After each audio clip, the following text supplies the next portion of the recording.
guys. Happy Friday. Happy Friday.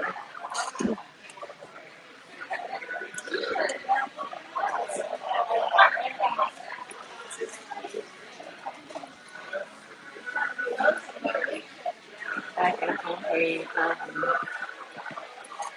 solo dance video because I didn't feel like waiting on anybody to go eat. And I've been trying to find a little decor for the house, so y'all see how I'm doing.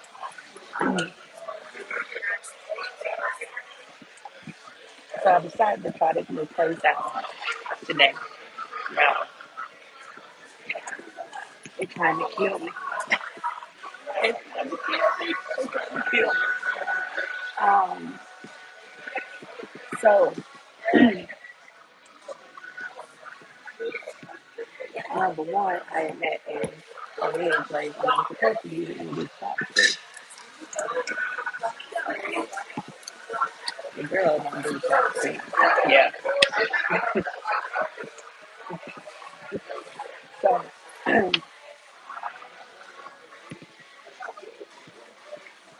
y'all let me know how your week is been going. I got some stuff I want to talk about, but let me know how your week has been going so far. Let me show y'all what I'm working with right now.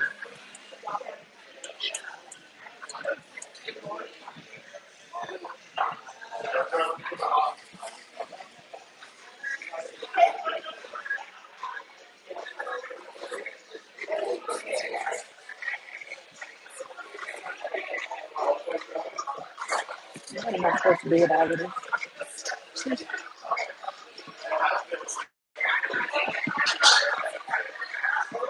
If you are in or around the Atlanta area,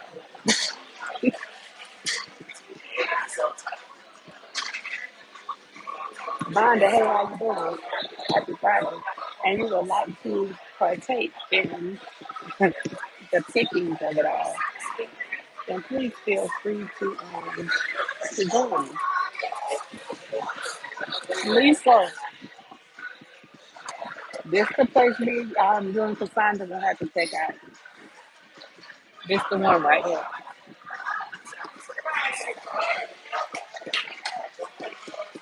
This the one.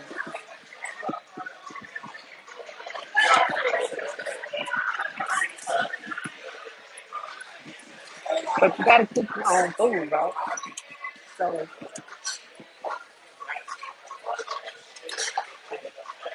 yes, I'm smacking out here, forgive me, but you gotta cook your own food. You said, and we will. You gotta cook your own food. So it's all you can eat. So right now I'm eating some stuff that I can't pronounce. I can pronounce right. I can pronounce it. And then I had some spicy rice cake. I don't know what makes this a cake. Um,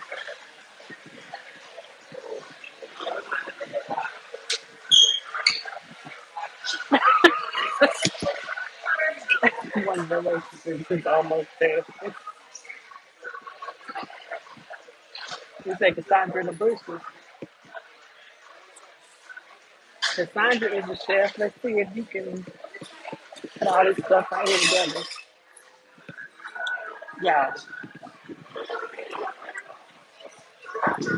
So I was looking at the stuff with the subway guy, y'all. And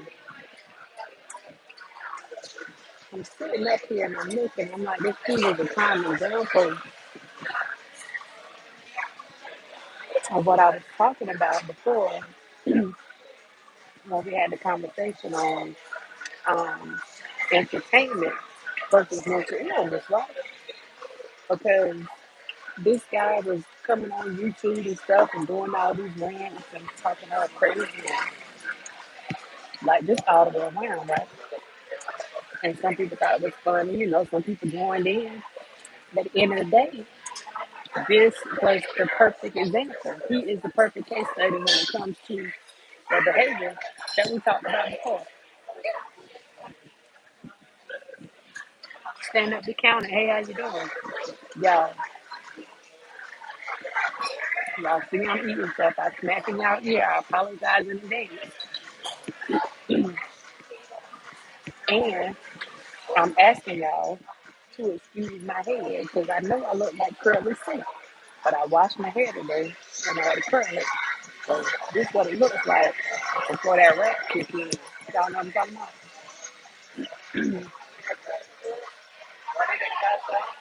Hold on.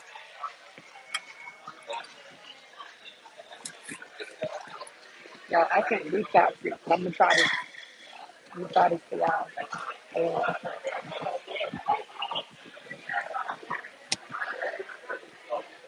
well, shoot, wait a minute. Oh, see, they do this for slow mo like me. But if this was the two that were separated, yeah, it won't happen, Captain. So,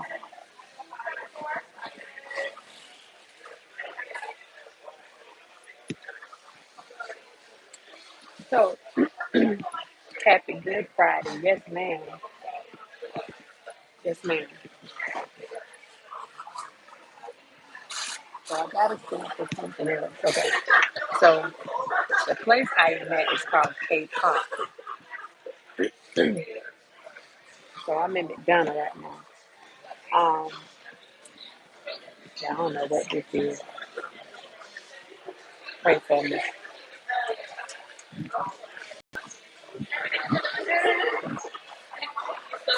I'm slowing down, but I'm.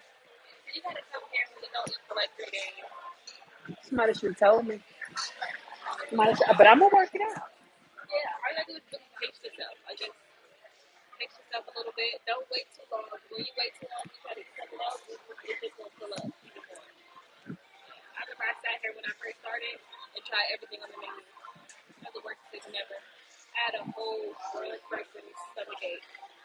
Yeah, I'm not trying to do that, but I'm trying, you know.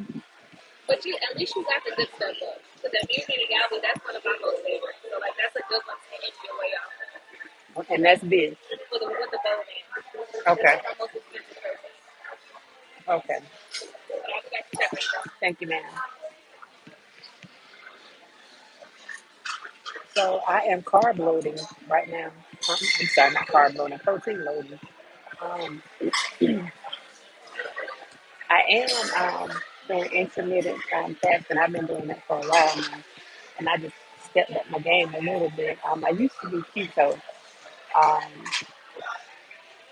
but Lord, that's too much. That's just can't be taken and all that.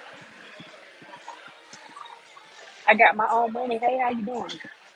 I can't be taking in all that protein like today. Now I guess I'm loading up because they done bought me 3 different types of beef. So oh, keep my fork. Okay,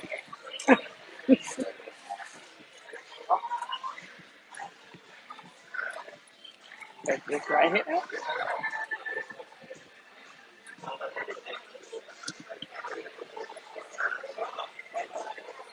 But yeah, so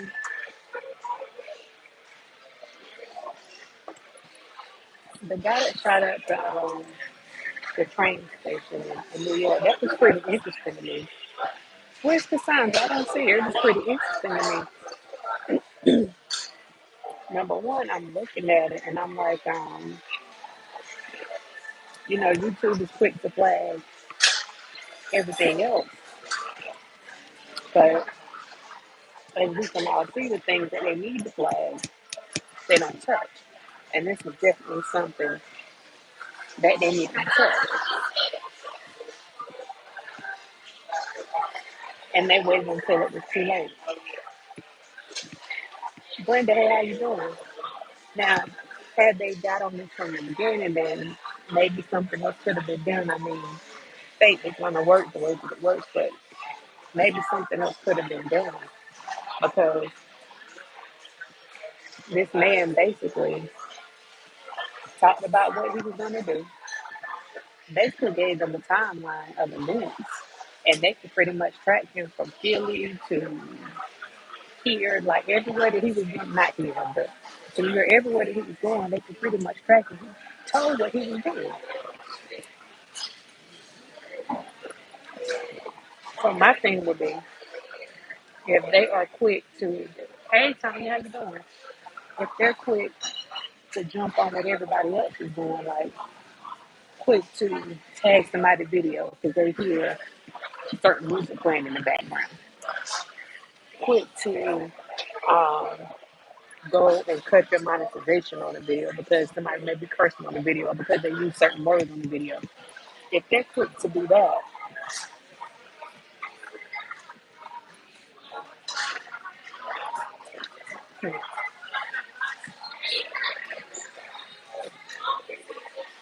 then I'm trying to find out what took them so long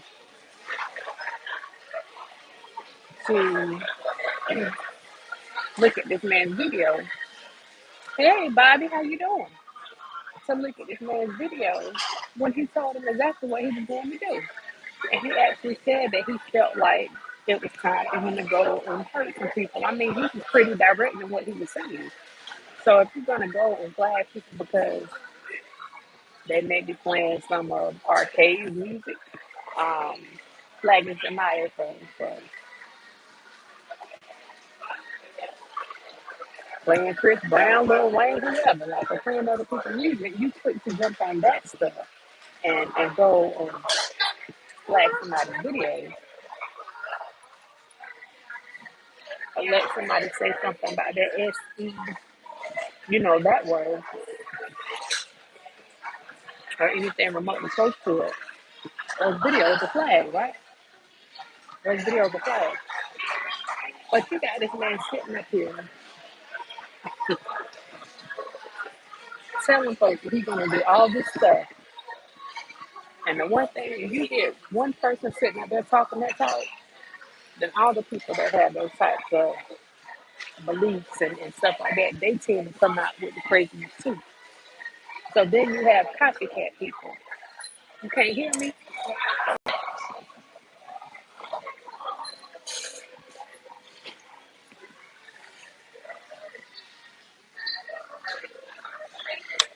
Can y'all hear me?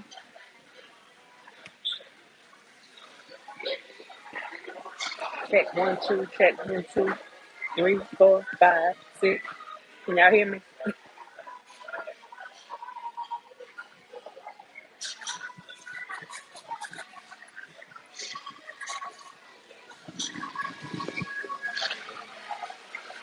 If you can hear me, put a one in the chat. Because right now I can't tell if y'all hear me.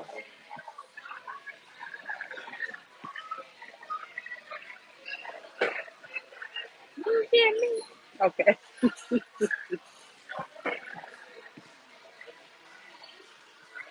Thank y'all. Hey, Demetrius. So you got a lot of people thinking that there was some conspiracy Rose. Hey, how you doing? That it was a conspiracy that okay, there's those ones. That maybe there was something else going on because he called the police on himself. He literally picked up the phone and said, "Y'all looking for me? I heard somebody been looking for me. Here I go. Here I go." It's not funny, but some things you gotta laugh and cry. I am glad you are doing good. He called the people and let them know, look, I'm filming at McDonald's. And it was one of those catch me if you can type things. And by the time they got there, he had already left. So it's making some people think that maybe it wasn't real. Maybe there was something else going on because a lot of people feel that no one in their right mind would do that. Aha, aha. Nobody in their right mind would do that. Aha, exactly. Nobody in their right mind would do that.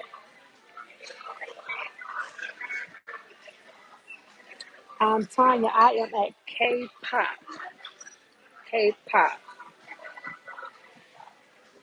It is a Korean barbecue restaurant. So I'll do another scoop for y'all real quick. Hold up.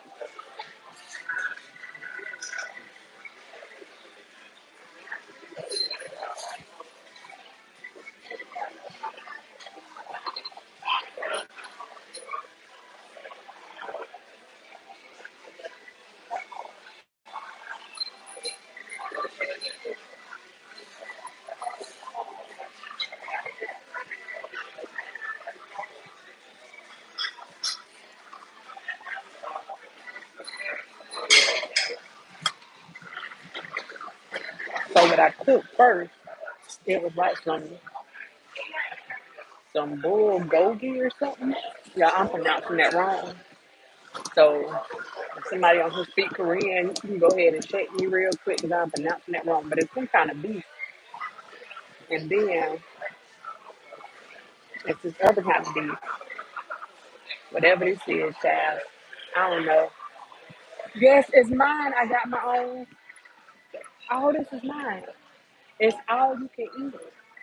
When they literally bring you everything on the menu. And that's why I said they're trying to take me out. They're trying to take me out. They're trying to take me out. So this, I don't know what the sauce on it was, but it was broccoli. So I ate that. And then this was like a little teeny tiny, like a little pasta salad that had like raisins and peppers and stuff. And so I ate that. This,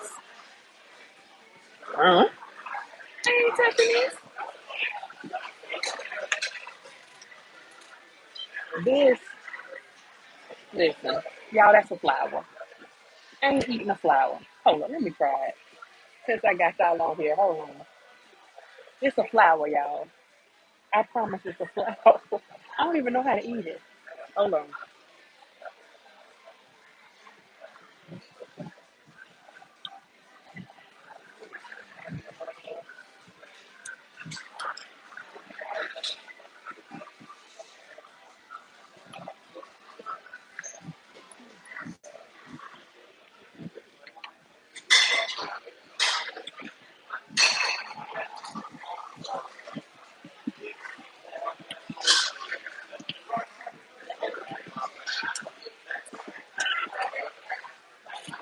Okay.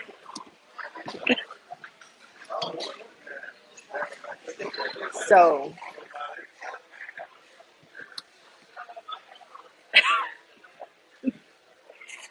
okay, so I think it's a radish. It's like it's a pickled radish.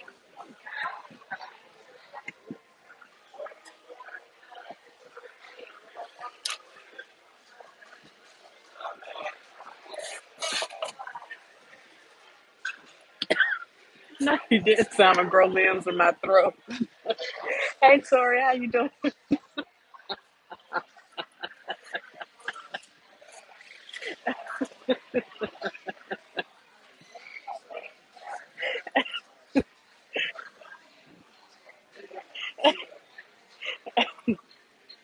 I think I feel a branch already. That's a flower.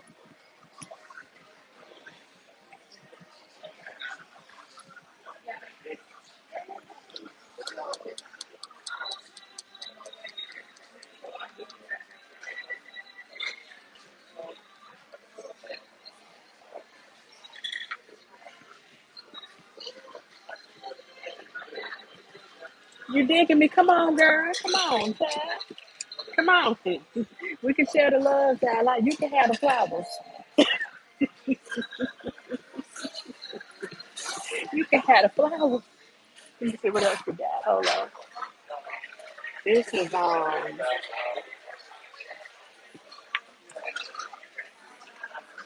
this is all right, Lisa.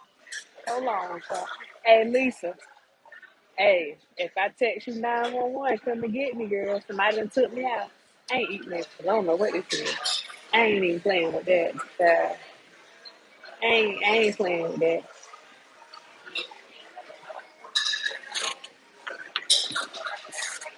I don't mind trying some stuff, okay?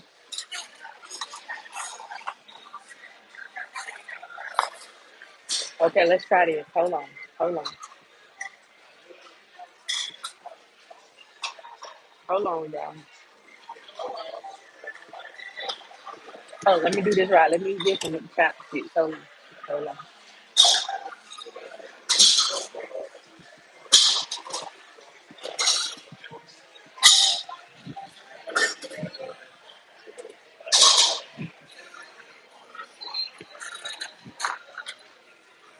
That is grass.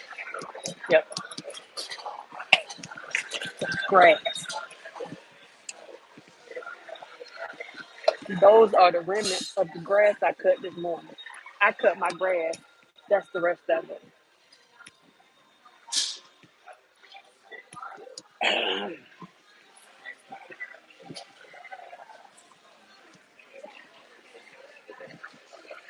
That is grass with some moon poon power on it.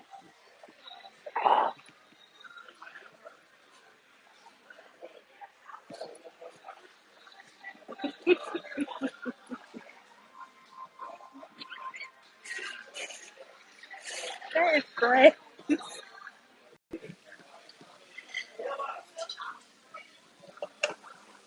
Tori, it's grass. It's grass.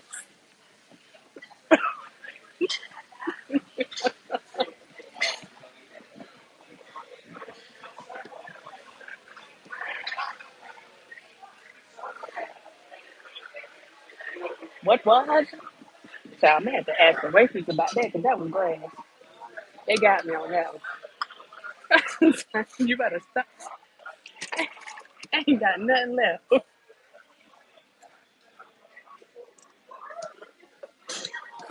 Help me. Help me.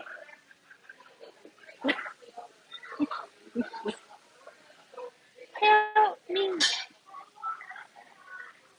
I ain't got no rack to try to flush this, to try to chase this. Hold on, let me get the right cake. Um,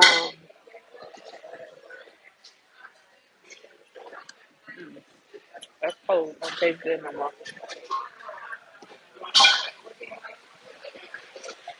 Ooh, Jesus. Joseph and Mary. All right. They try to take me out. Okay. So, look, I was looking at the stuff with the guy on the train. And then when I was looking at that, then I came across another story. So I actually started doing some research on it. I cannot talk right now, some research on it the last couple of days.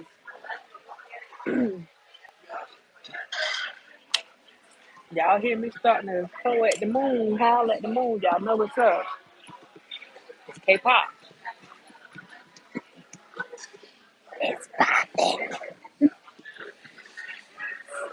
Girl, I don't know what this was right here. It's spicy. It tastes like grass. It is grass. That's what I thought. Exactly. That's what I cut grass this morning. That was it. What was it? It had like pasta in it or something. Yeah, those are like macaroni pasta. Can I get that? Yeah, and that's actually green onions. Good. But I'll be back with some more pasta for you, okay? And some rice, please. Yes. She confirmed exactly what I thought. It was grass. I knew it. My mama told me about being long guy. See what happened when you the long guy? Okay. So I saw another story, and I cannot remember the guy's name right now, but they were out of Virginia, close to that Maryland area, um, that DMV area. Um, but there was a guy there that killed his girlfriend, and not only did he killed his girlfriend on a Wednesday, shot her in the head. Um, and I go into that story, and then I tell y'all what else happened with him. So he killed his girlfriend. Um, and his rationale behind it was him and the girl had been talking for about 16 months. Um, He felt like he was doing stuff for the girl. He felt like the girl was not giving him any credit whenever she talked to her family and letting her family know what he was doing for her. And he didn't like the fact that it appeared that her family got in her business. Um, what didn't make sense to me, I can't, anyway, he shot his girlfriend on a Wednesday. He said that her family didn't care about her because they didn't call and check up on her, which didn't make sense because if they weren't calling to check up on them, if they weren't calling to check up on them, then how were they in her business? So the girl, he said he helped the girl start a business. So she was starting a business, had got a new job, had different things going on. Um, and I'm going to have to go back and look to see what he led up to that day. But basically, the girl was telling him he wasn't pulling his weight or holding his weight in the whole situation. And he shot him. He shot her in the head. Um, and then the next day, the guy that it wasn't his dad, but he raised him like it was like he was his dad. He went to that guy's house. When you first heard the interview, it sounded like the guy may have come to his house, and maybe that's what it was. Came to his house. No, he went to the guy's house. Um, and I guess he asked the guy for some money, and he said that the guy had been there and did a lot of stuff for him in the past, but he felt like he wasn't there for him the way that he should have been there for him. And so I think he asked him for some money that day. Long story short, he shot him in the head too. Um, he shot him. That was on Thursday. So he killed a young lady on Wednesday. Killed the man. I think his name was Mr. Baxter, but that's the guy that practically raised him. I think on the same day he went to.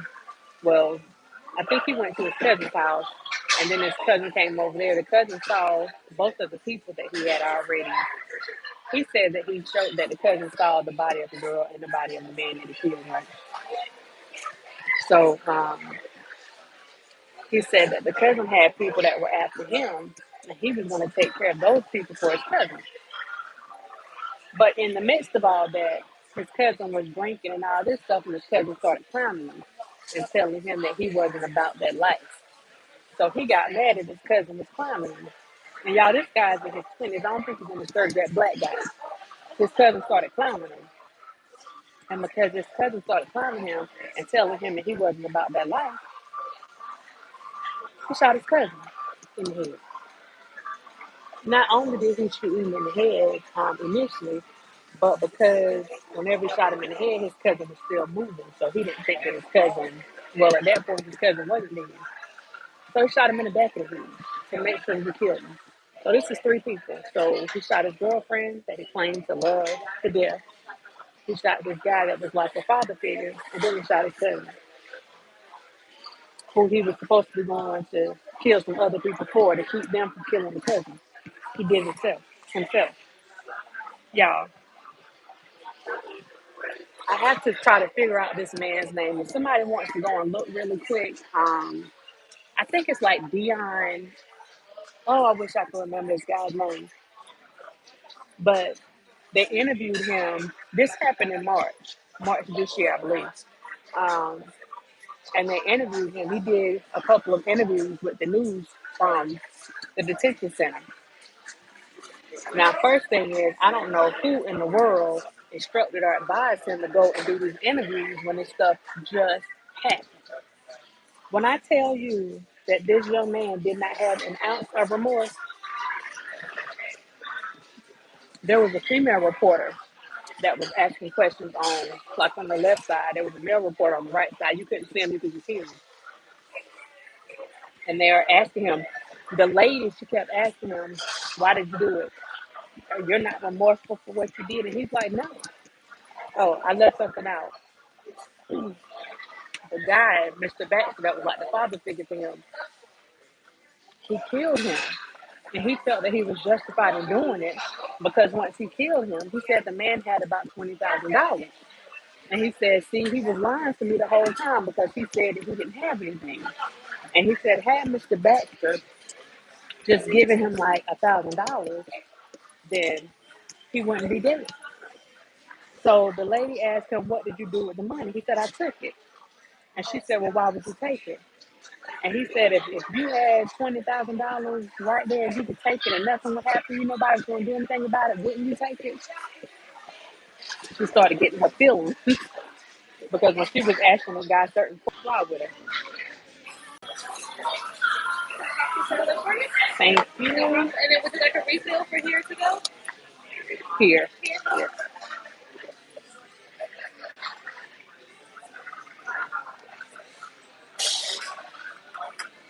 So he took the money. So after he took the money, he went to the Hamptons and balled out. So when he got a B&B, let me add on to this. He kidnapped his cousin's girlfriend. That was the other thing. Um, that was his final justification for shooting the cousin. He said that the cousin had jumped bad with the girlfriend and started pushing on her and stuff. And he didn't like that. But you killed your girlfriend and it was okay, but you wanted to do something to him because he pushed his girl, whatever. So anyway, he was hiding out in the Hamptons, got an Airbnb, blowing money like crazy.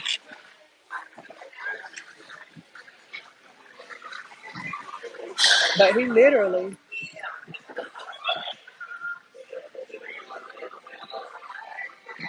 he said he snapped.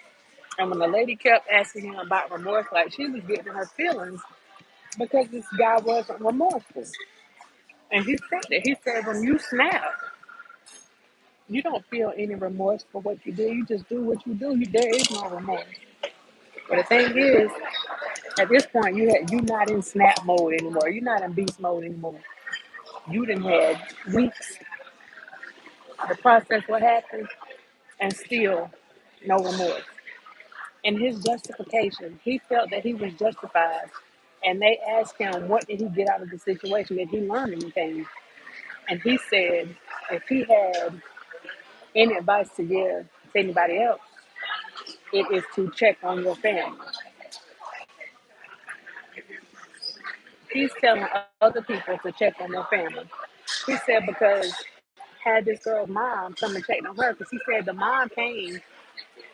Yes, ma'am. Thank you. He said the mom came, pulled up in front of the house, but didn't come in. He said she did that on Thursday. And he felt that had the mom come in, then it would have been different. Now, mind you, he had already killed a girl on Wednesday. But in his mind, the way that he rationalized things, he was justified because her family or her mom or whoever didn't care enough about her to come and check on her. And had they come in and check on her, then it would have been different. It wouldn't have been different because not only did he kill her, he went back and set the house on fire. He set the house on fire.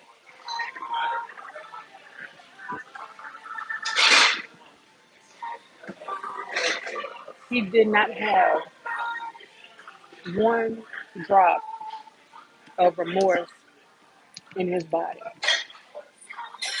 The same thing that you see whenever you look at what's his name, Frank, the subway guy. Thankfully, and I'm not gonna say that he was completely out of his right mind because he did he was very specific and very intentional on what he did, and he made sure that he didn't kill anybody.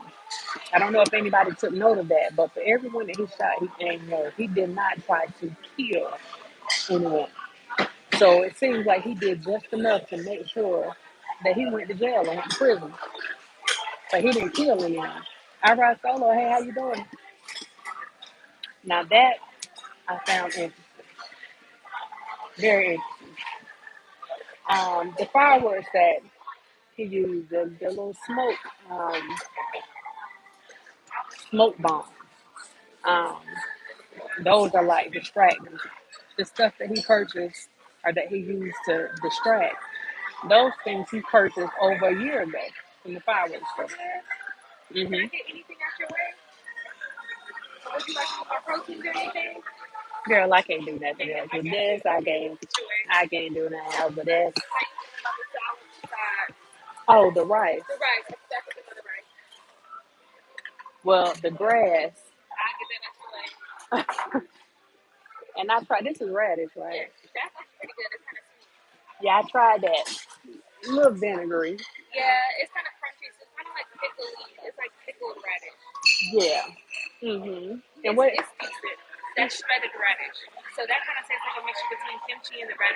Okay. Kimchi that on. Now this was scary. What is this?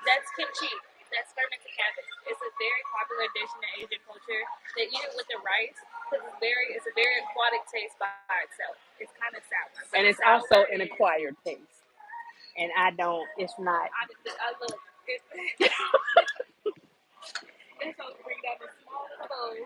Child.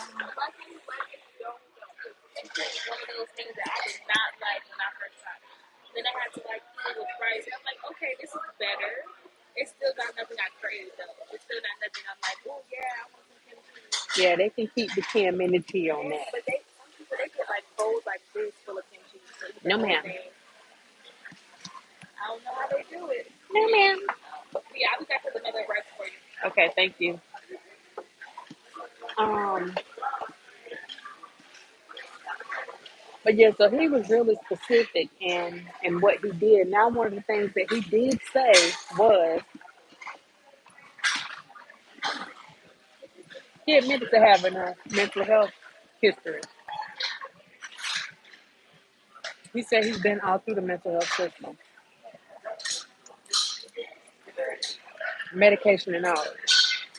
So this isn't one of those things again when somebody said, "Oh, you talking about this is what the man said on his channel when he was doing one of his rants." He said he's been through the mental health system and all this stuff.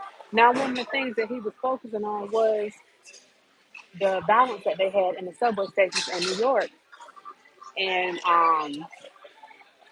some political stuff that had taken place, some stuff that was some policies that had been enacted there, and he didn't feel like the stuff worked.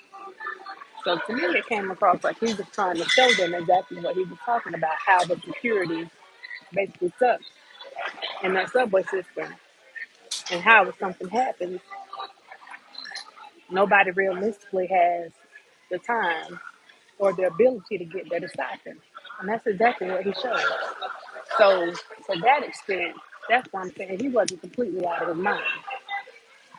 He had the wherewithal to drive from Philly, well, actually from somewhere else to Philly to New York and get that done. They caught him on camera driving in the wee hours of the morning. He had enough sense to go and basically get a safety uniform. So nobody's going to question him about that because they don't know if he works for the railroad station. They don't know if he's getting on the railroad station to go to work. They see a guy that has on some safety stuff. So who's going to say anything about him with a bag and a rolling bag and all this stuff? Again, this stuff was thought out, definitely premeditated. So again, it's not one of those things where you say, or where you can, well, that you should say that he had completely lost his mind. Because again, he had some sense to do some of the stuff that he was doing. So I question whether or not he was already gone. I just don't believe it. As he was talking about everything, he let people know that the time had come. He had done enough talking. The time had come for him to go and act on the stuff that he had been talking about.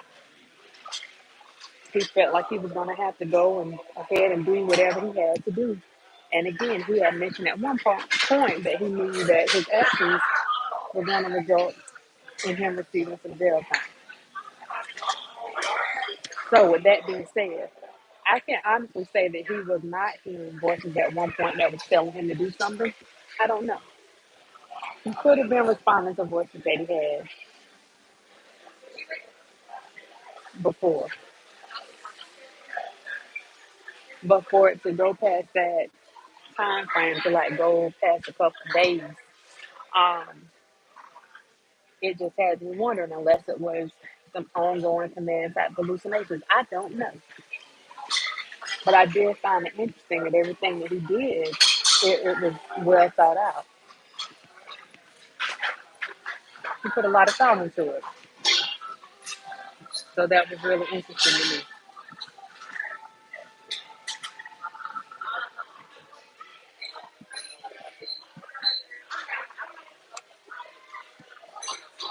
Next thing, the guy had went and got another car, another pass or whatever, and he was getting, on and off the subways. After all this stuff happened, he was just getting on and off. Again, to me, like it was a test. Like I'm sitting here doing this, I'm doing it in y'all face, and I'm hiding in plain sight. What are you going to do about it? Now I know that the police said that they were looking for him and they were going to utilize all of their resources to find him. And you did have people spotting him. Now some people say that he called, the police and turned himself in because there was like a $50,000 reward. And they felt like his thinking was, if I call and report myself, then I get the reward. I don't think that's what it was. I think he, just like the young man I was telling you about that killed his girlfriend, he said that he recognized his own face. Like he said in the interview, he said, once I did what I did, I knew my life was over. He said, I had planned on doing something different, but I didn't. I chose to do this. So once I did it, I knew that was a wrap for me. And I'm feeling like this man pretty much thought the same thing. When he said on his rant that he was going to go ahead and it was time for him to go and do whatever he had to do, he knew what the consequences of his actions were going to be. Luckily, his fate wasn't the fate of many others who participated in far less heinous acts, and they didn't live to go and make inside of jail cells. Like people possibly using counterfeit deals and things of the such. So I think he handled it in a way to make sure that, number one, that they didn't kill him. Um, and I think that's why he stayed in public places, because it would have been difficult for them to go and do all this shooting with him and do all this stuff in a public place. So I think that's why he stayed out in the public and walked around, just because they did see him. The likelihood of them just shooting all out in the public was slim to none. Not saying if you don't have some people that won't do it, but he pretty much knew that they weren't going to do that. So these are just my opinions. That's what I'm saying. I don't think that the guy was too far out there. I feel like for this, when it comes to him putting his stuff together and his thinking on it, I think he had it. He had it all together. There was nothing. He knew what he was doing. Now he could go later and he could absolutely claim insanity. He absolutely could, because again, who in their right mind would go and do this crazy stuff? But who in their right mind would go and shoot up a subway station or shoot up a subway and only aim low, just hitting people in their lower extremities, not in any part that could do like fatal damage unless it was by happenstance? Who does that? Most of the time, when people are going to do something like that, they're on a mission, and a lot of times it's one of those suicide. I don't want to say the word, one of those suicide missions. So they know that there's no coming back from that. He left things so that he could get away. He left things so that he wouldn't be taken out in the midst of everything. Lady Earth B, how you doing? So I feel like to that extent, he knew exactly what he was doing. He knew exactly what he was doing. Now again, and this is the point I was trying to make when I did that live way back, and somebody was talking about um, how intelligent Kanye was. And I was saying that somebody's intelligence had nothing to do with them having a mental illness, but because you can be as smart as, I don't know what, you could be just as intelligent and all, as all get out, when you mix that intelligence with the mental illness, depending on what the situation is, that can really become a dangerous person because they have that intelligence, they have that sense that a lot of other people don't have, and if you mix that with somebody that's having auditory or visual hallucinations, then that's a setup for disaster. That was the point that I was trying to make. They spoke to, what is his name, Frank James. Anyway, they spoke to his sister, and she said that she hadn't spoken to him in a long time. And pretty much, they really don't fool with him, and that's how a lot of things go with people that are dealing with certain things, especially if they don't want to get help. Um, and a lot of people tend to burn their bridges. You know, their family try to help them a lot, and they don't want that help. And then if you have somebody that is pretty intelligent, they feel like they have control over the whole thing, and nobody can really tell them anything. So it's hard to really help people like that, to be honest. Um,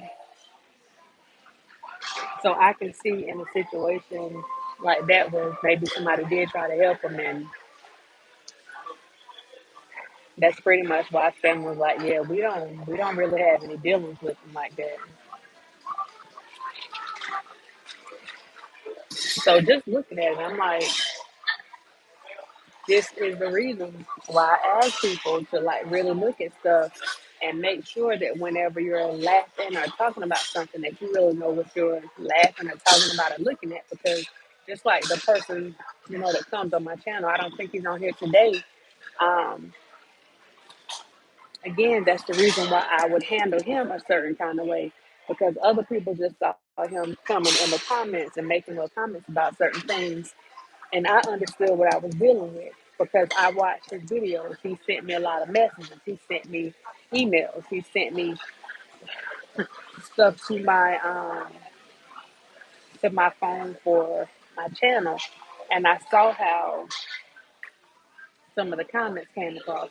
And he's made not the exact same comments that this other person has made, but he has made some similar comments. And that's the reason that I handle him the way that I handle him, because I see some things there and other people may find them funny, but when I see red flags, I try to handle those red flags accordingly. And if I can try to take that person and and correct them and redirect them and try to get them thinking in a positive way or in a sensible way, then I have to try to do that. I have to correct that. Yes.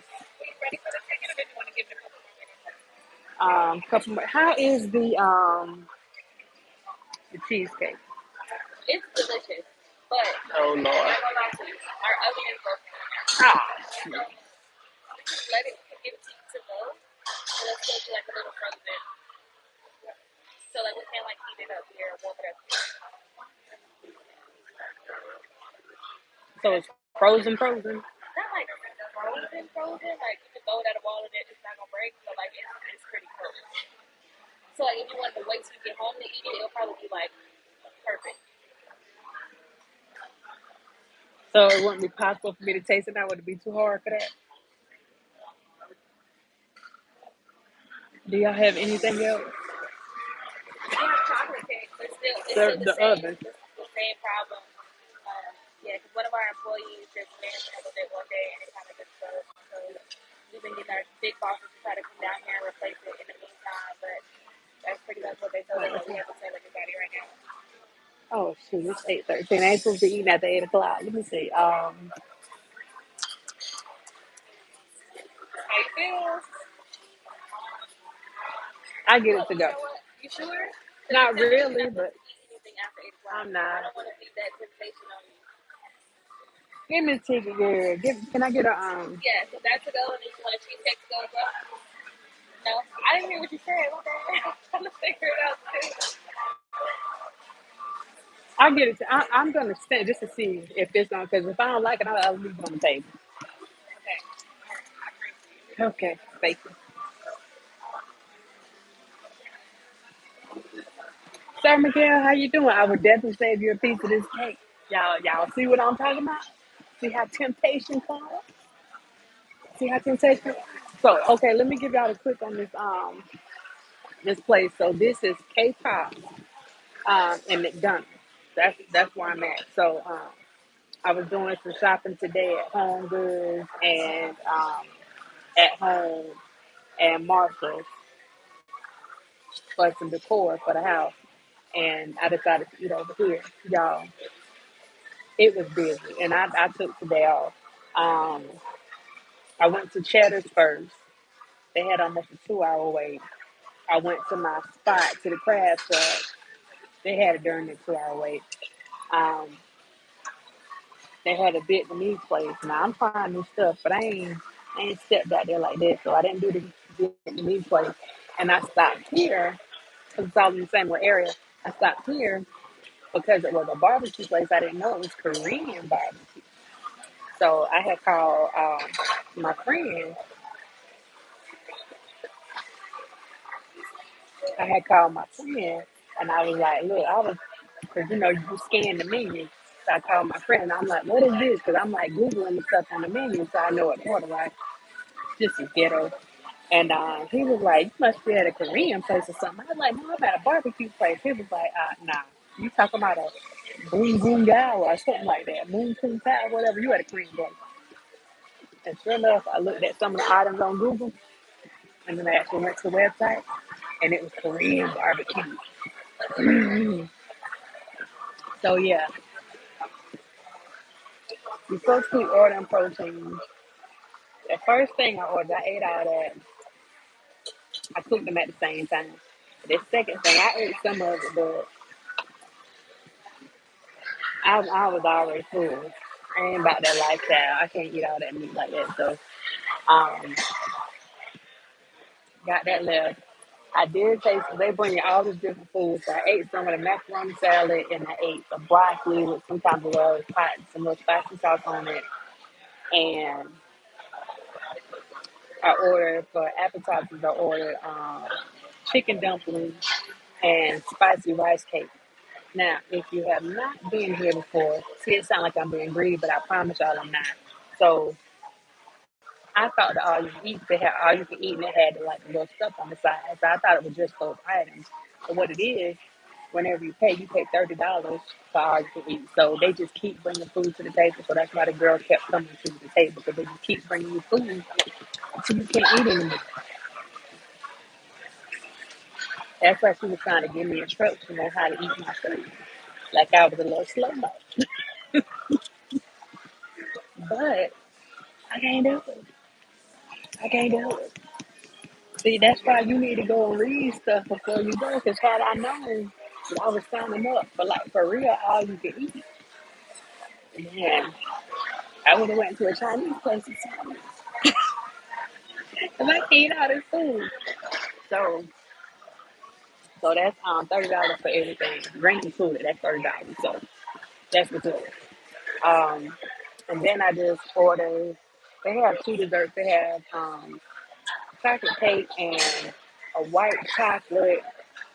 blueberry white chocolate blueberry cheesecake. I don't really do blueberry cheesecake. I do strawberry, but I just want to taste it. So that's what you guys heard just now. The oven is broke. Now y'all, I make cheesecake. I make strawberry cheesecake. I ain't never put my cheesecake in the oven. I'm just saying, maybe I'm doing something different. I don't know. I ain't never had to put it in the oven though. Maybe I'm making the hood cheesecake child, 'cause I ain't never put cheesecake in the oven. Huh?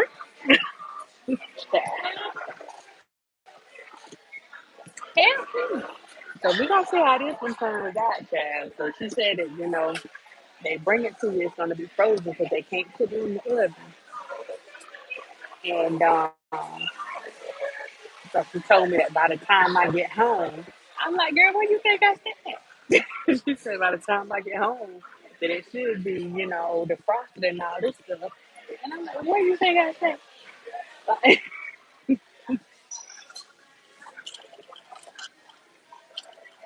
what do you think I meant? Covington and Alabama? What do you think I said?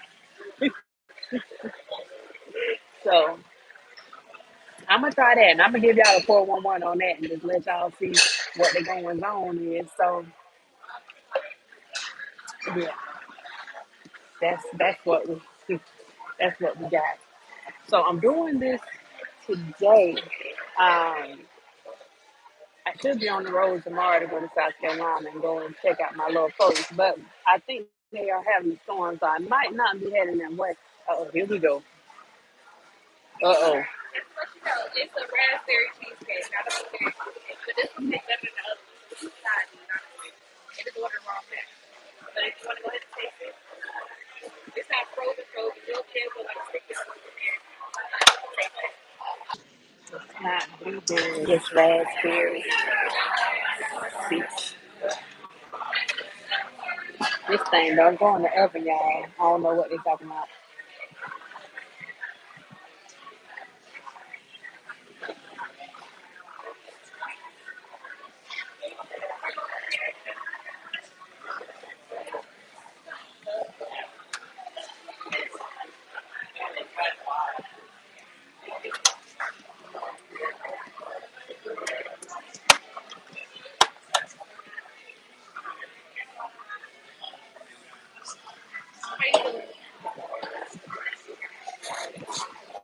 It's doable, a little razzle dazzle.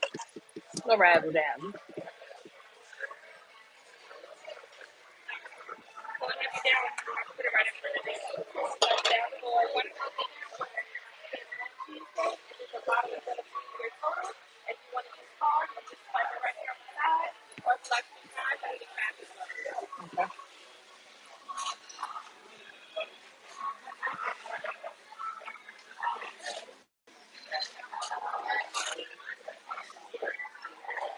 Oh, let me wipe this on my pants. Hold on.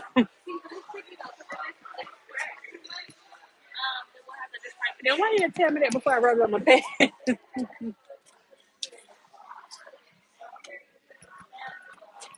can see the way my bank account set up. I got my checking and my savings.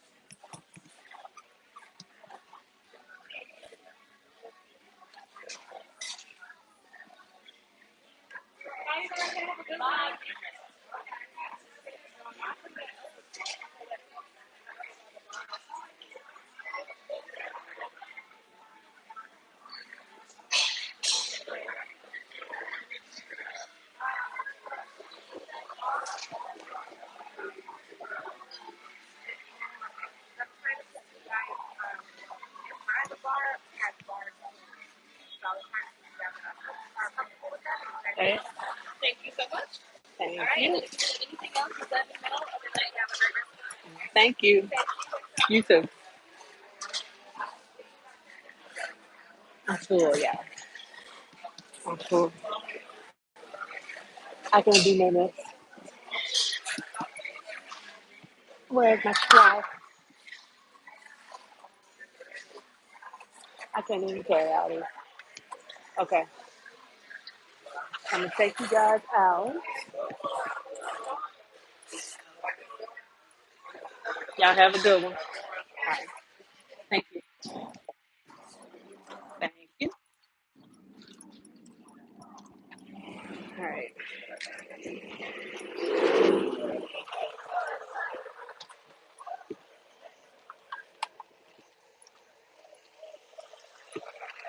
So, I was in there so long I forgot where I parked. Hey Kim, how you doing?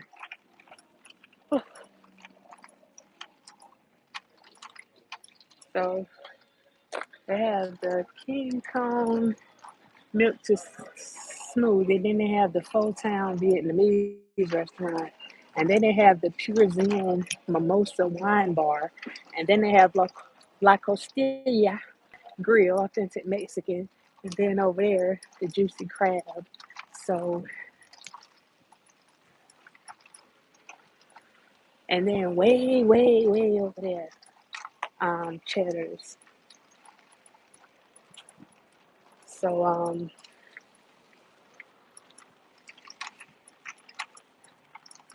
which is where I tried to go initially. Where the flip is my car?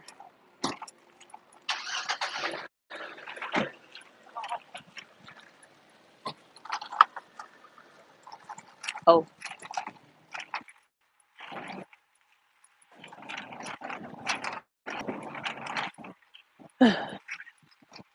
so oh, that's it, y'all. Hold up. Anyway, it's K-pop. So, give me a minute.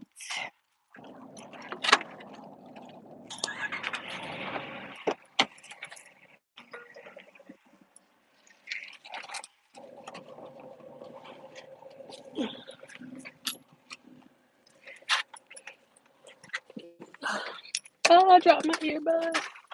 Hold on, y'all. Hold on.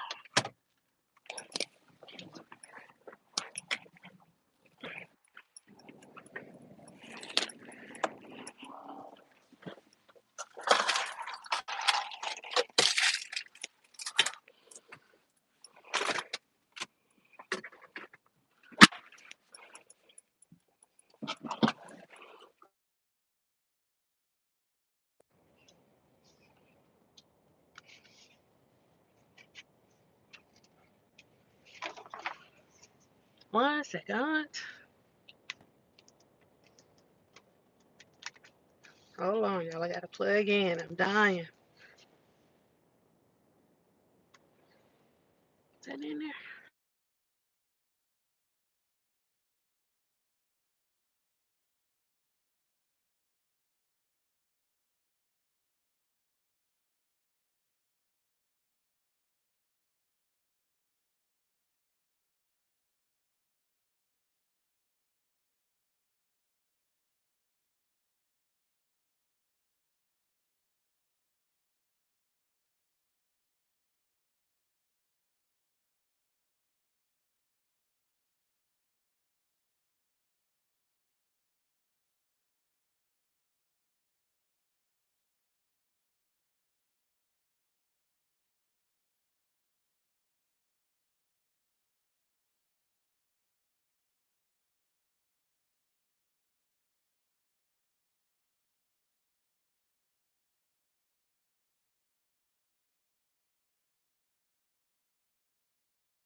All right, guys, if you can hear me, put a one in here. I think I pretty much lost everybody on here, but if you can hear me, then put a one in the chat so that I can end this live properly.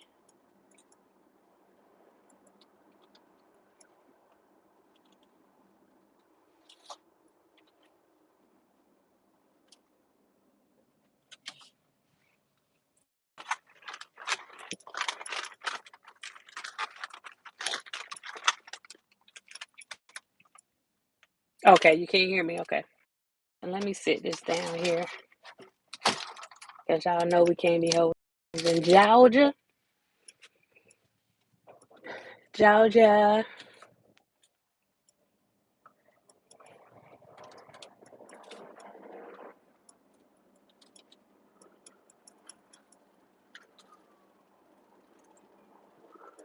So yeah, I think that both guys in these situations. Hold up, I'm gonna note that. I'm gonna note that. Both guys in these situations knew exactly what they wanted to do. Um, but that does not mean that they didn't have some mental health issues going on. That guy, I hope you guys go and look. It's if you put in Virginia, um, Virginia man who killed girlfriend or who killed three people, something like that, and it just happened, so it'll pop up. Um, if you guys put that in, and you'll see the story that I am referring to, and of course, you already know the stuff with the subway guy. So go and check that out.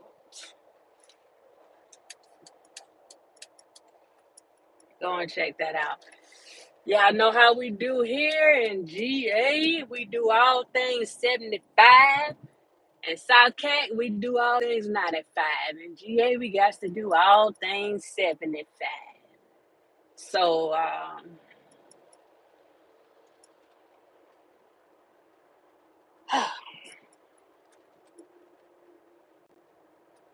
we're gonna head on back. And I am going to prepare myself for some company. You know. Um Tonight. Gotta go and get myself together. Look, I ain't putting nothing on my face. I ain't putting no um like concealer on. I ain't putting nothing on my face to go out and go shopping and go eating and stuff. But then I'm talking about having company, and now I'm talking about going and putting something on my face. Ain't that something? And that's what we do. That's what we do. Gotta go and wrap this head back up. The police done wrecked the car, y'all. The police, wrecked on the side of the road. Um,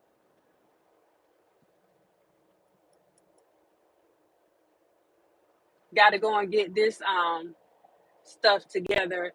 I encourage you guys. I know a lot of people are looking at the stuff that's going on with the young lady and like all this other stuff. People are talking about that stuff, but I encourage people, to look at other stuff that we have going on, because there's a lot of stuff going on around us right now. And I'm just hoping that people don't overlook it. And I was telling you guys on one of the other lives that there have been a lot of deaths with young women. Um, Not just young women, but young Black women. A lot of women have been lost their lives recently to the hands of their significant other or an ex significant other. And it's really worrisome. And I didn't even know about this other dude whenever I was speaking on that. Um, they just found another lady here in Georgia. I don't know if that was today or yesterday. And this is kind of scary, you know? So I know that, like I said, a lot of people got a lot of different conversations going on about, certain folks in particular, but I'm just hoping that in the midst of all that, that we don't forget about the other things that are going on, because those things are important as well. Um, we can't overlook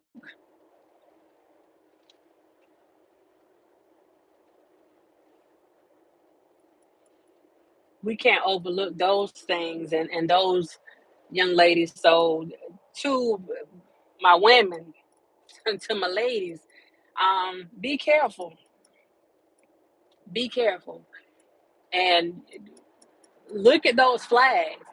We talk about red flags. Don't just look at red flags. I don't care if it's flag green. Look at all flags. Red, green, yellow, black. It don't matter what color that flag is. Look at all flags.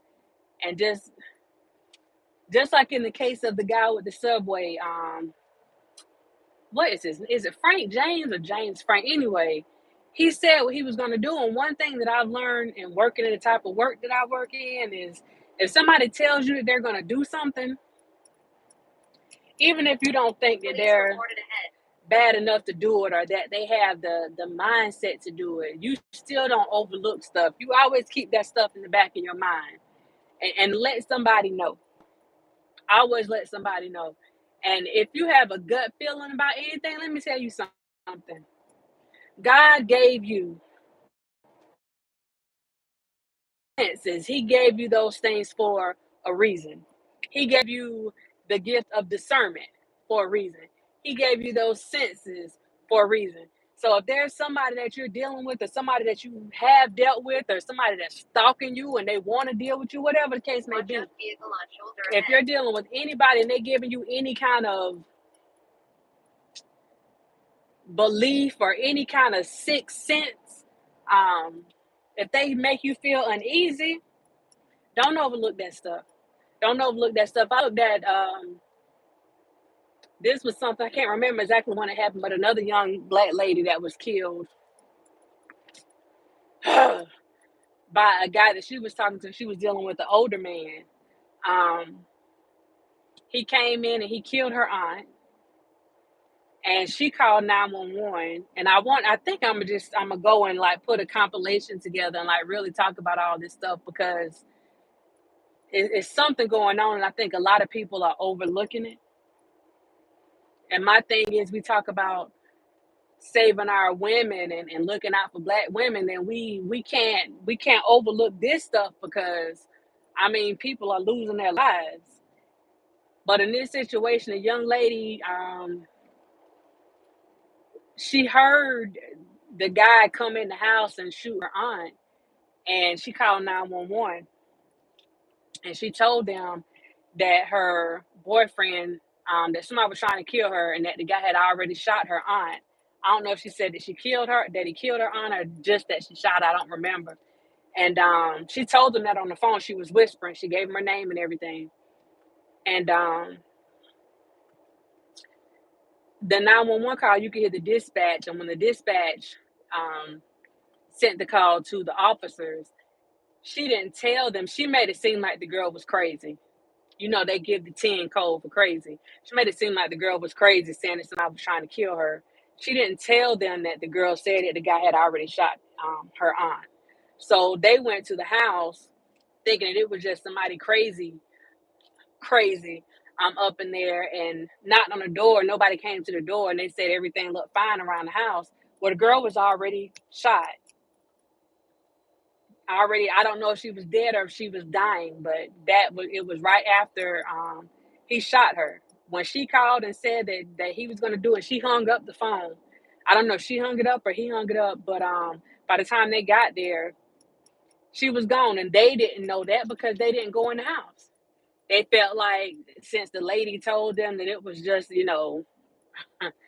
like a little psycho on the phone, um, they didn't go and check anything out. And at that particular time, they had every right to go there and kick that door in, kick every window out in that house, to go and get in that house and see what was going on, because the girl said that the guy had already shot her aunt and that he was trying to kill her. So um, he killed both of them. And then that house also, I don't know if he set the house on fire. Um, and it was just a lot. And that was one of those situations again where it was just some stuff going on and people started seeing things, and it's that's why we can't be selective about the stuff that we're I mean, you can be. Let me not say that we can't be. You can be, but we shouldn't be selective about the things that we are outraged about. And I mean, honestly, we have a lot of the women that are taking up for the men and standing up for the men, and I mean, we've been doing that from the beginning. But we also need to make sure that we're standing up for ourselves and protecting ourselves and fighting for ourselves because y'all,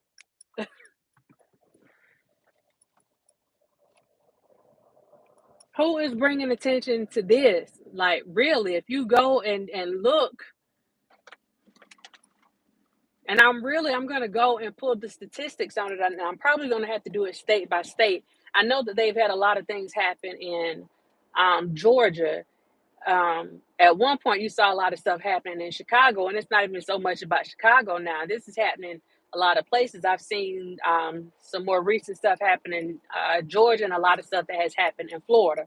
So I think I'm going to go and actually look at the numbers on a state by state um, basis and just do like a geo map so I can see um,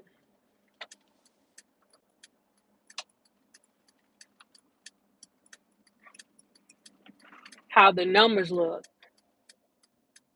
But I mean, it's definitely alarming. So I'm hoping that that's something that people actually go and look at and pay some real attention to, because we do talk about how we're losing. A lot of black men are losing their lives, and the system when it comes to black men. And I'm hoping that everybody keeps that same energy when it comes to um, protecting us.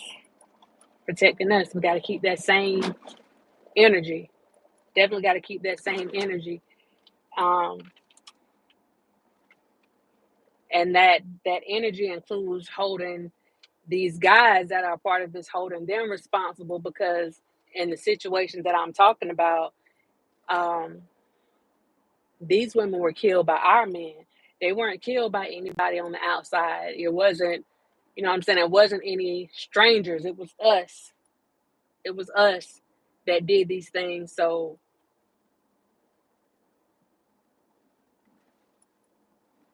that's what we are, that's what we're dealing with right now. And I'm hoping to raise some kind of awareness to this, because we matter too. We matter too. I think we tend to forget that sometimes, but we matter too. For real, for real.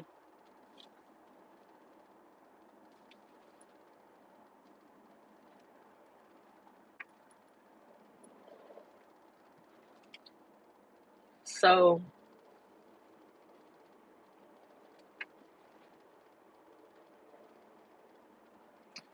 the other thing I can touch on really quick, I don't know what the full story was with Miss Tasha K, but I know that when I woke up this morning that I saw um a message from another blogger, was that Tim 2.0 or 3.0, 2.0. And he was saying something about I guess somebody said that Tasha K got locked up yesterday with Cardi, so he put a video out. Respect is going through, not criminal. So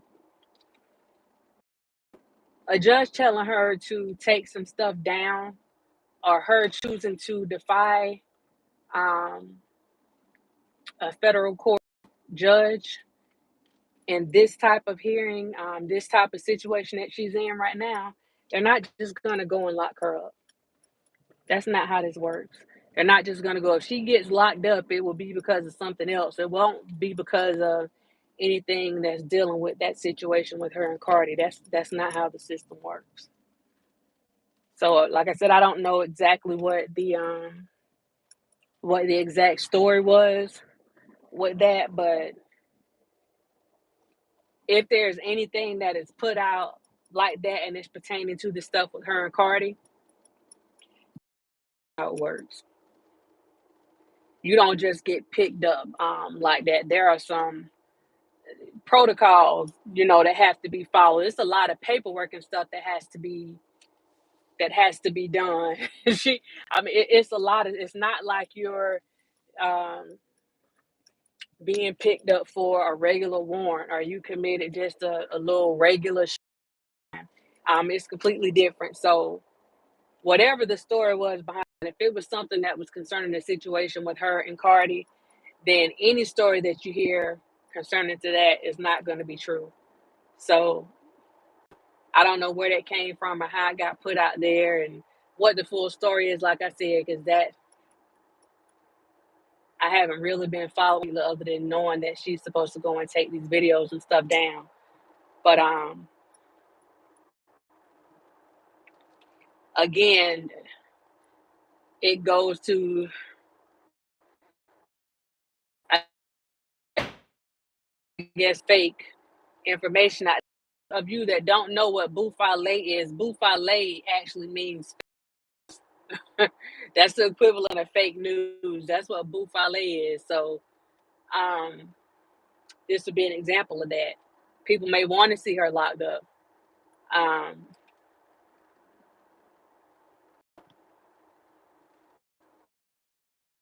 can't say I want to see her locked up. I just think she need to handle her stuff like an adult and do the right thing, not because she's being made to do the right thing, but because it's the right darn thing to do. Stop lying on people. Leave people alone. Stop making up stories. But she is one of many um, that needs to do that. So lock all of them up. It reminds me of Hillary Clinton whenever our former POTUS would have those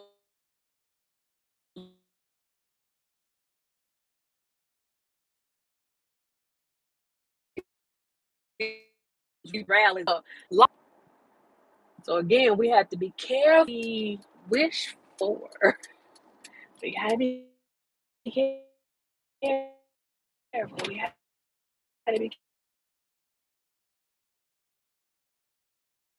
careful. Now, I am not gonna eat that. I went ahead and brought it home. I see if my friend want to eat it, but I am not eating that cheesecake. Approaching a railroad crossing.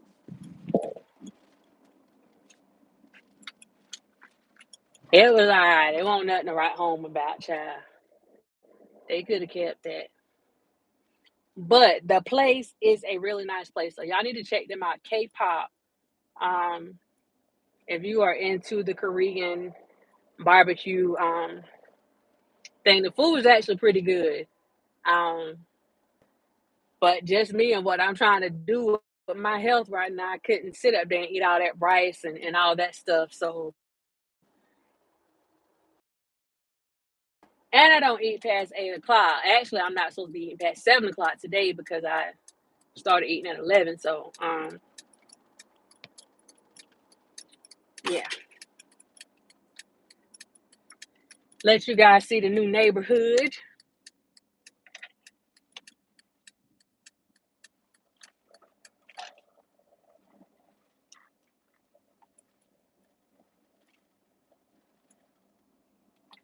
This the new hood, and we ain't gonna talk about how dirty this windshield is. Cover up this road name right here. Bam.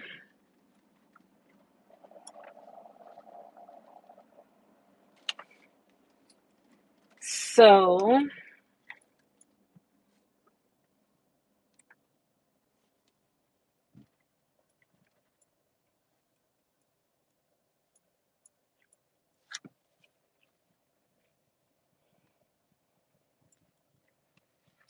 just say I left all the blinds open.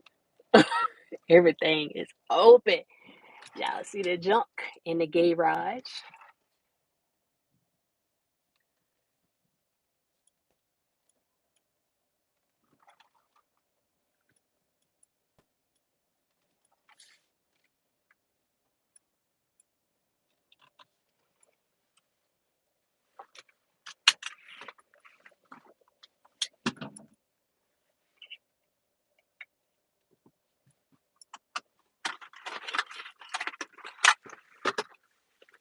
It's Kate. is going in the trash. You hear me? No bueno. No bueno.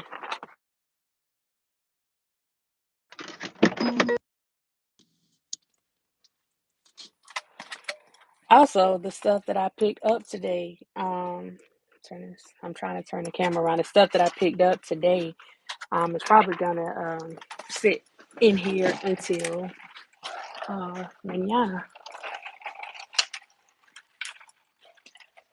Let's see.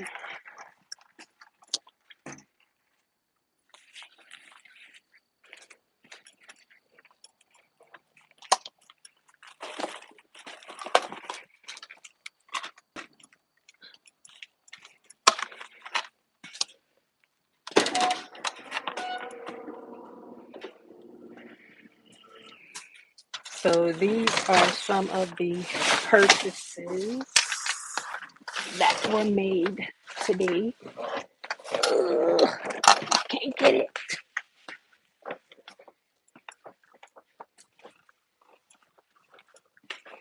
So I took y'all on a whole journey with me. Oh, Jesus. Give me a second.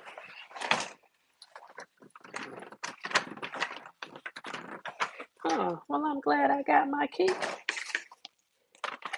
Oh, my door get locked.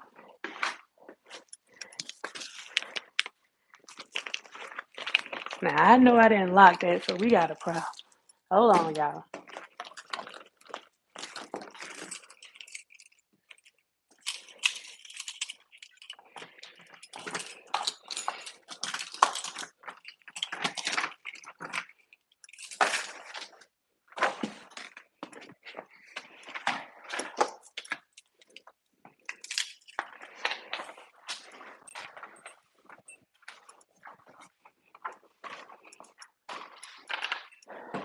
So y'all are inside of the crib.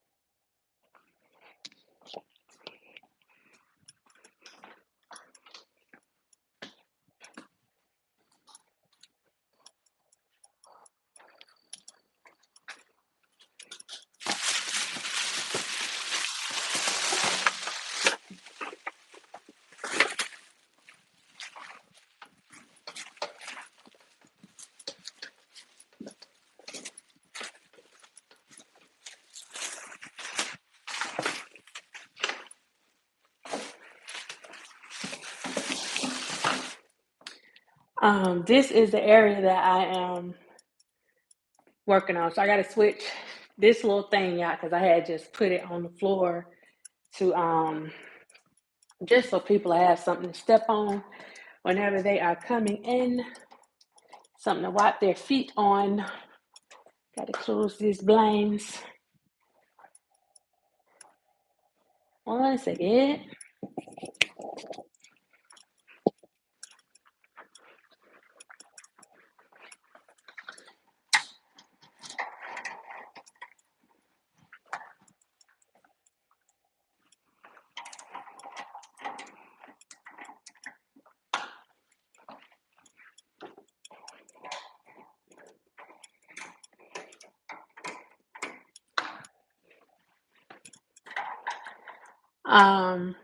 I'm still going to be doing the videos, the house stuff. What I'm doing right now is I'm working with a designer right now to actually do my back, my patio, and so you guys see all my stuff getting all dusty and stuff out here.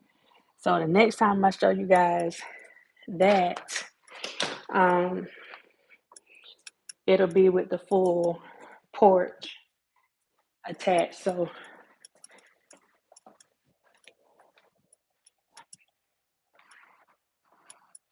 we will get back on that in a little bit.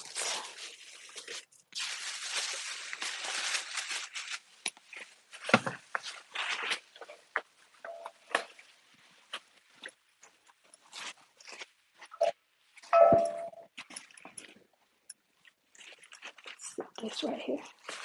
Y'all just going on this whole little trip with me, y'all. Just look where the cake at. It's gonna stay right there. Stay right there.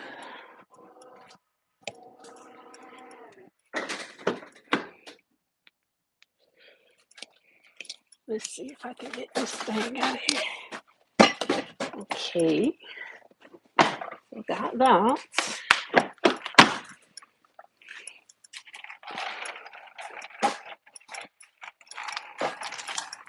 And that.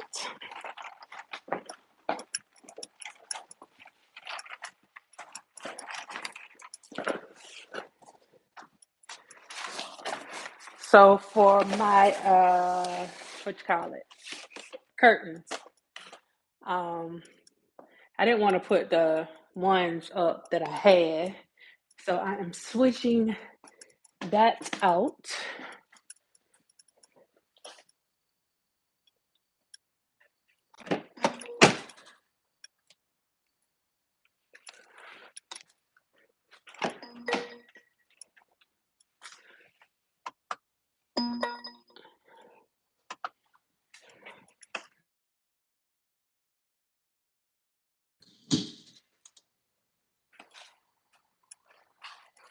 The door is not locking. I don't know why. Something open.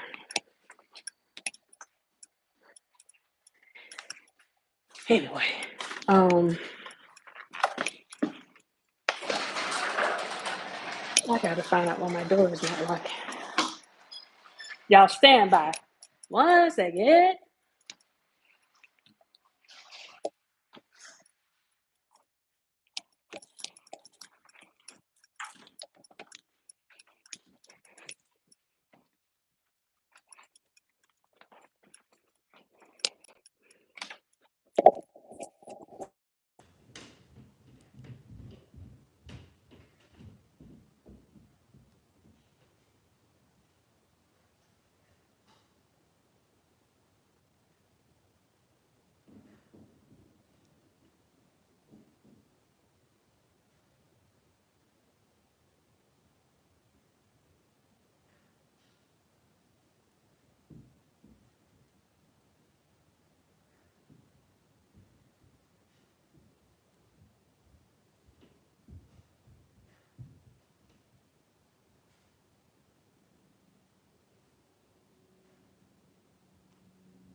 All right.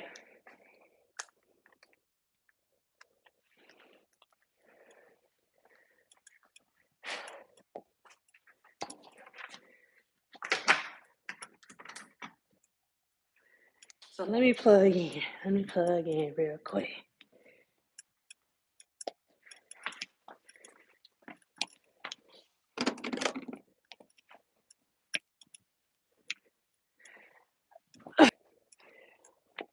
Okay. Yeah. So yeah, this head looking like a whole old lady right now. But yeah. So we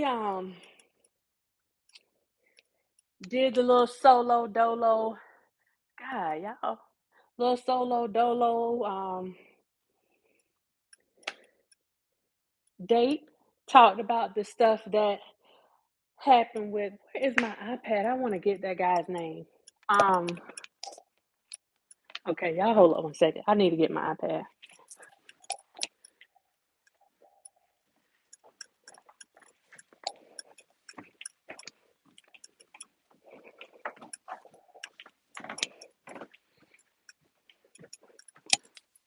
Actually,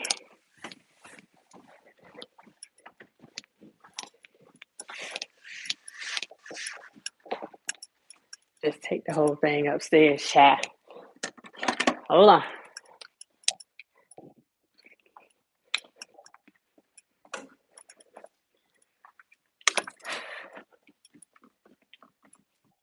So,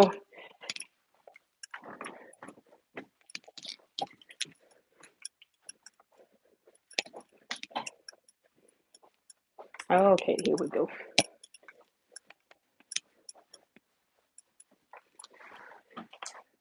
I'm about to be all the way lazy. Here, hold this for me.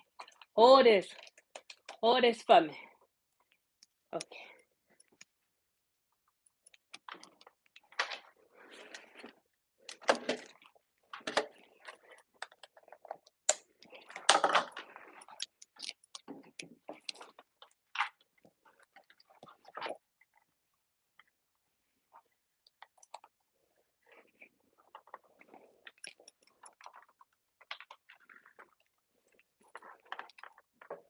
All right, so I want to get this guy's name for you guys. I am out of breath. Too many laptops. Where's the plug? Okay.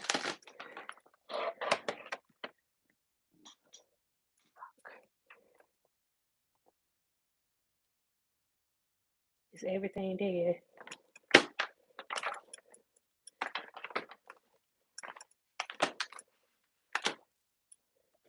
Y'all want to talk about 100 devices? Let me show you 100 devices.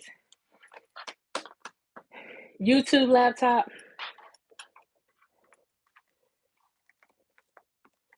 business tablet, everything tablet, save the world tablet, life coach business tablet. Got too many things going on in too many places. And everything is dead. So let me try this. I want to get you guys this guy's name really quick. Hold on.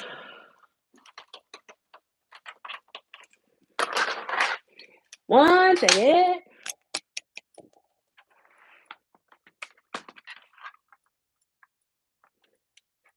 So this would be the guy that that did this stuff with his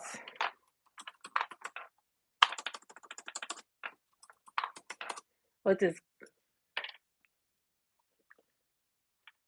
his girlfriend.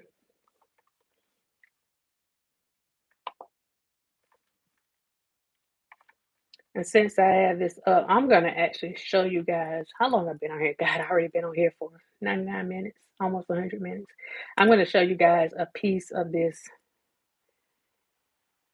so you can see how sick this guy is. Like literally sick.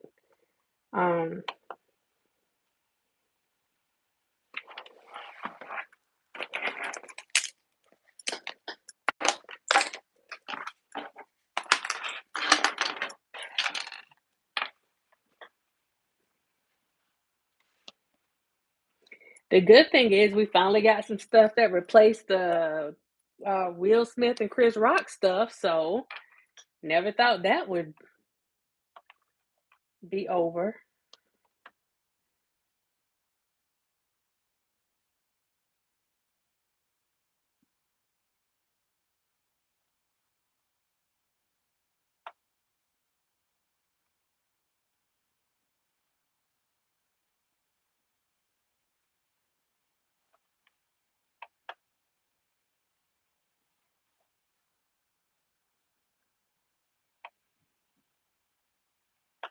Okay, here we go. Can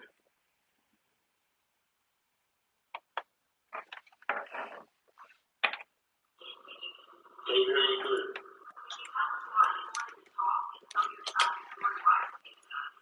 Because most of the time when people see something happen like this, the person that do it don't ever get to tell their side of the story.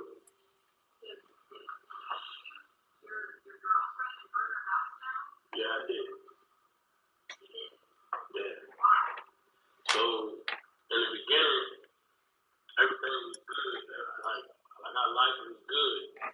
But the whole reason they kind of switched it up was like a week ago when one of her parents tried to get involved in our relationship and tried to turn her away from me or like ask about me and how I provide for her when I was providing very well. And it just made her like start to act different. I had been there with her for almost what, 16 months.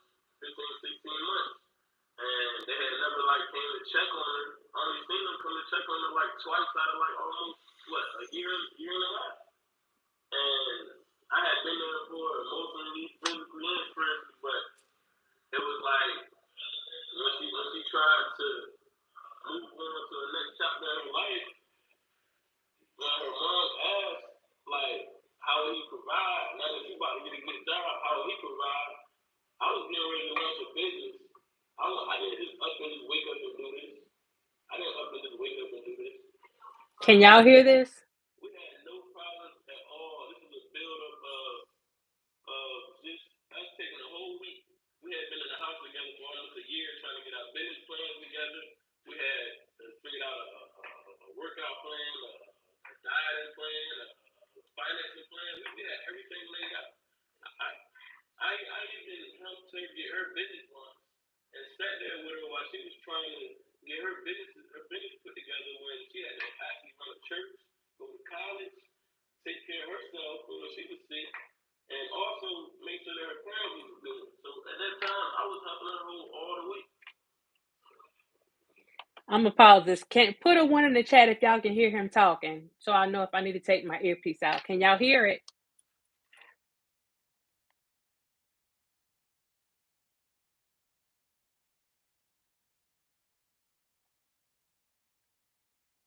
So this guy's name, I had his name all the way wrong. It's Beale. His name is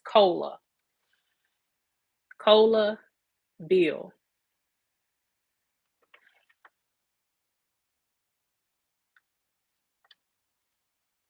Thanks, Kim.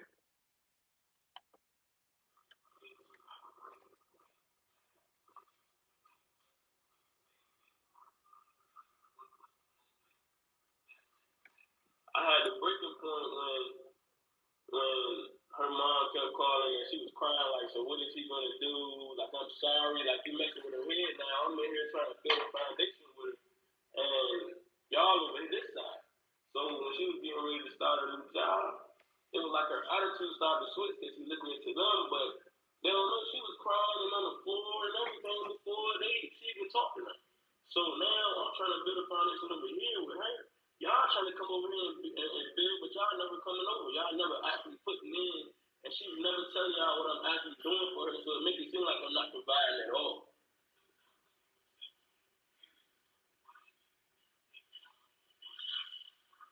Because her attitude started to come out.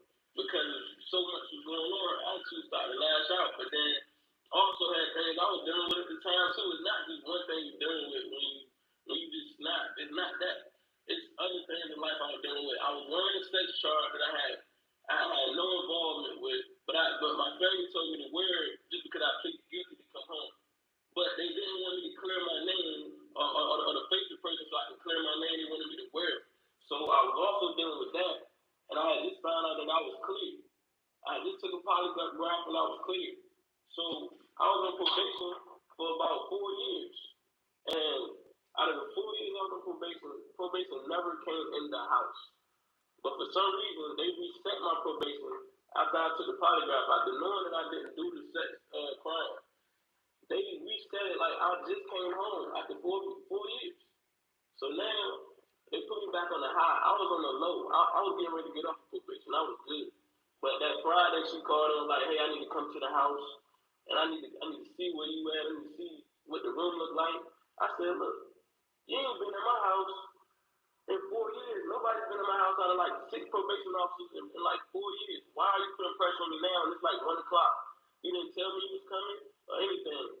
So telling me this protocol, I have to do my job. This is what I'm supposed to do. I said, look, man, I already got enough stress going on right now. Me and Shorty over here trying to keep things level. I finally talked with her. She was like, she ready to go back to work. But honestly, she didn't want to go to work because she didn't want to leave me want to go to work. But her mom on this end was putting pressure on her and making her cry and break down. Okay, listen. I shot her in the head. But I didn't just do that.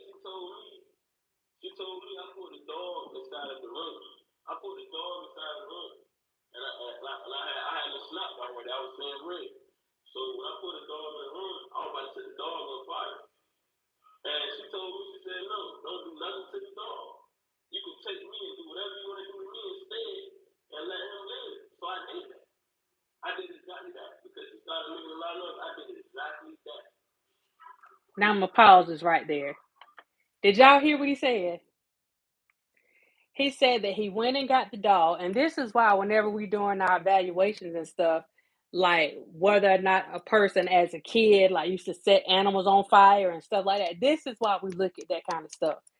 This guy said he claimed he had already snapped. That's the excuse for everybody. Okay, we snapped. He said that he had already snapped. He went and got the dog, brought the dog in the room, and he was going to set the dog on fire. And he said that the girl said, don't do anything to the dog. Don't hurt the dog. Whatever you were going to do to the dog, do it to me. And I know that she said that to this guy, not thinking that whatever he was going to do to that dog, that he was actually going to do to her. Now, he said he was going to set the dog on fire. So if that's what you were going to do to the dog, and you saying that you went and did whatever you were going to do to the dog, you went ahead and did it to her, then why did you shoot her in the head? Because that's not what you were planning on doing to the dog. So if you listen to the stuff that he's saying, like I said, you see this guy straight face, no remorse in his body at all. He knows exactly what he did. And if you look, the only time that his eyes are shifty or he looks like there may be some little where his story could be a little shaky is when he talked about the feelings or the things that him and his girlfriend were actually going to do. And it's like when it came to her family. Now, he said her family didn't check up on her, but you also heard him say that her mom had started calling and was doing all this stuff, was basically getting in their business. But in his mind, he was saying he felt like he was justified because, okay, the parents didn't check up on her, her mom didn't check up on her. This is where you have that cognitive dissonance going on because you got one thing on this side where you believe in this, and you got this other thing on this side where you believe in that. And when you put it together, the stuff does not make sense. But I want you guys to watch. Just watch his face, watch his mannerisms. You see him turning. You see him turning because you got, like I said, you have an interviewer. You got a female interviewer on the left side. You got a male interviewer on the right side. So he's turning to different people, answering. God, my head look crazy. He's turning to different people, answering their questions. So that's why he's going back and forth, like that. But let's get back. I mean, when you snap, you don't think about remorse. You just snap. So, I mean, do you have remorse if you ever tell a lie? Do you have remorse if you ever look somebody in the face and told a bold lie? Or you had a question, but you knew the answer, but you just want to see what somebody going to tell you?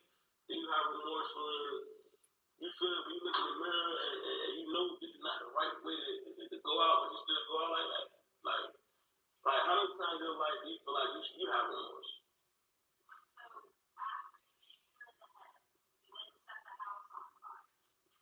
And the reason why I made me set the house on fire was because even watching the cameras, like I told you, when her mom tried to get involved, when you try to get involved in somebody's relationship, when you speak on the person that they with, I watched you on camera come check on her.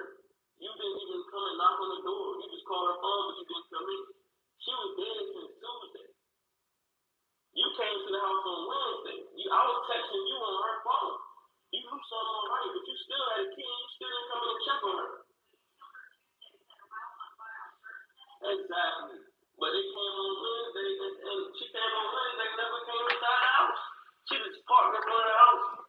So let me pause this and correct this because I said that he actually did the stuff to her on Wednesday. He did it on Tuesday.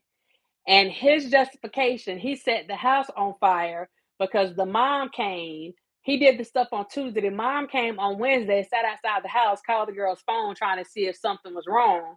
And it was like his punishment. Like he didn't want them to be able to see the young lady. Like he didn't want y'all. For me, you got the mental health component, but this right here is just to the point of being darn near evil. And you hear the lady, what you heard the first part, she was saying that you don't have any remorse, or you're not remorseful for any of it. And that's what he was saying. Are you remorseful when you snap?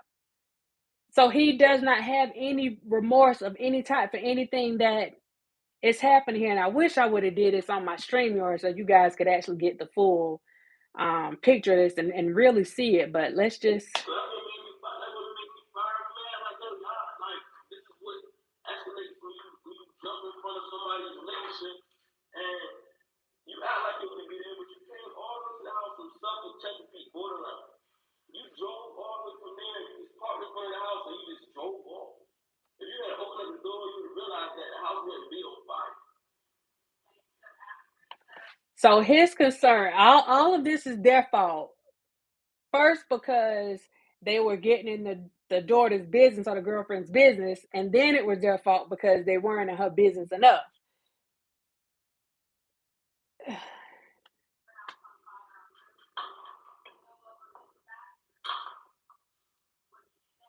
He was already dead. So what she's asking him right now, she's asking him about Mr. Baxter. This is the guy I was telling y'all that was like a father to him, that had basically raised him most of his life. Now, one thing I want to add to this is that his blood father, his real father, actually did some time. Um, he actually did some time. I think he may still be. Is he still doing time? I think he got sentenced to 20 some odd years for murdering his wife, murdering this guy's stepmom. Um, so that's the dynamic of this one. So let's continue on. But they're talking about Mr. Baxter. She's asking him what happened to Mr. Baxter, and he was like, "You heard him say he's out. He was already dead by then." So I'm gonna continue this. When did you kill? When did you kill Mr. Baxter? Look at his face.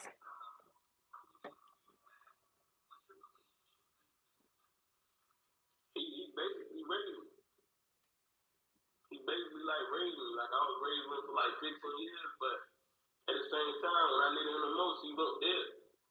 So at the same time, when I needed this and that, something to get on my feet, he tell me he ain't had nothing. But when I killed him, I found like $20,000. So this whole time, if you had gave me $1,000, I would have been good, just to make it back. Yes, I took anybody would take the 20 grand. If you had allowed him, he would take the 20 grand, right? I'm just asking. I mean, you ask the question, I'm gonna ask questions too. Anybody can take 20 grand if they see it and they know ain't nobody gonna stop them.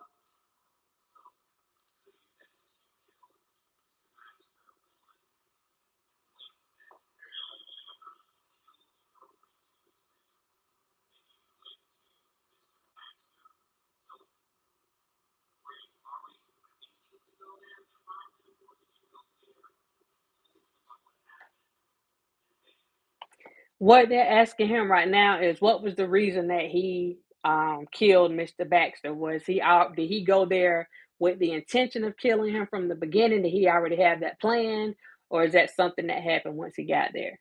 I don't know if you guys can hear the questions being asked in the background because it's kind of low.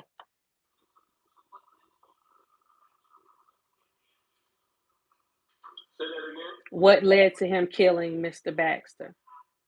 It was just so much hate I had for him because when I was growing up, he was there, but he just stuck out of my life. So when I finally tried to like make that bond with him, he act like he wanted to help. He was there, but then he wasn't there like I needed him. And even though I tell you in distress what I need, you tell me you don't have it, and I ended up killing you, and now I found out you had everything I needed. I didn't need 20 grand. I probably needed like 1,000 just to get myself situated. But when I killed you, when I found you got 20 grand, you been lying to me this whole time. Like, don't nobody like to be lied to, so yes, I snapped. Yes, I snapped. And when I brought my cousin in with me, and I did it, it was like, okay. It was like, okay, like I've been ready. Like, you had everything I needed.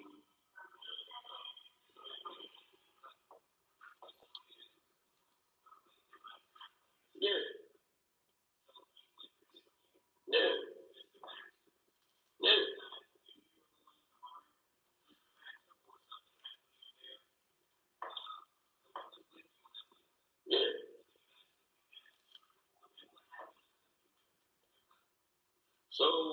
same time, yeah.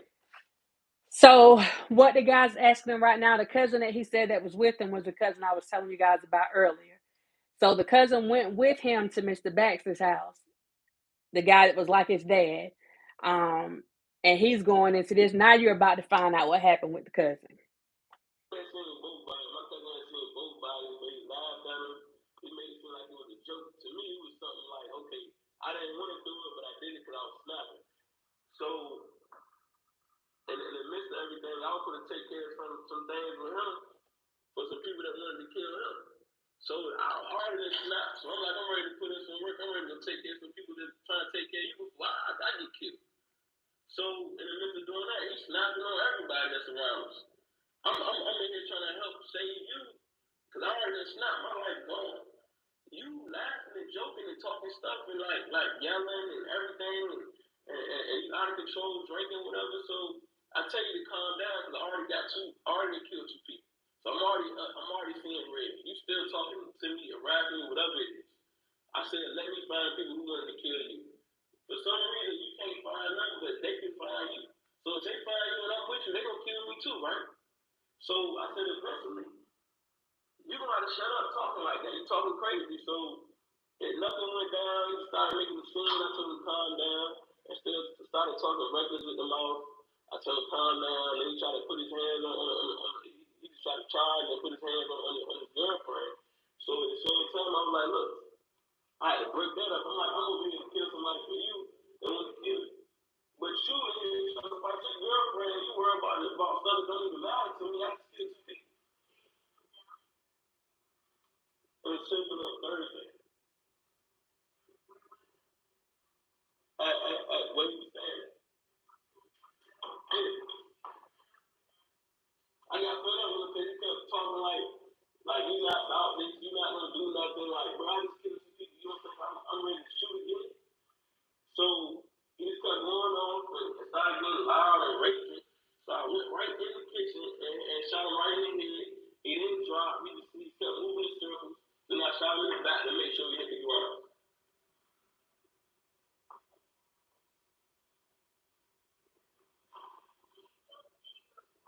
I don't feel no remorse about none of this at all. When you snap, you don't think about remorse.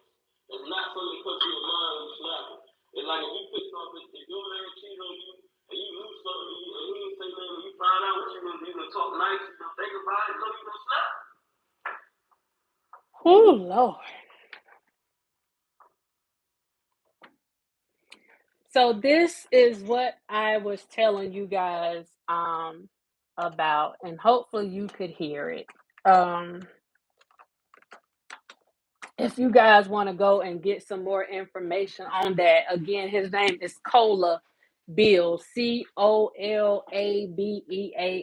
Cola Beale. This seems like it could be a movie, right? But this is not a movie. This video was just posted. It was posted on March 31st. So this is still fresh. This guy, he is 30 years old now. Accused of killing 2 people in Virginia Beach and 1 person in Norfolk. Said he has no remorse for these murders, no remorse at all. And I'm trying to see the actual date. And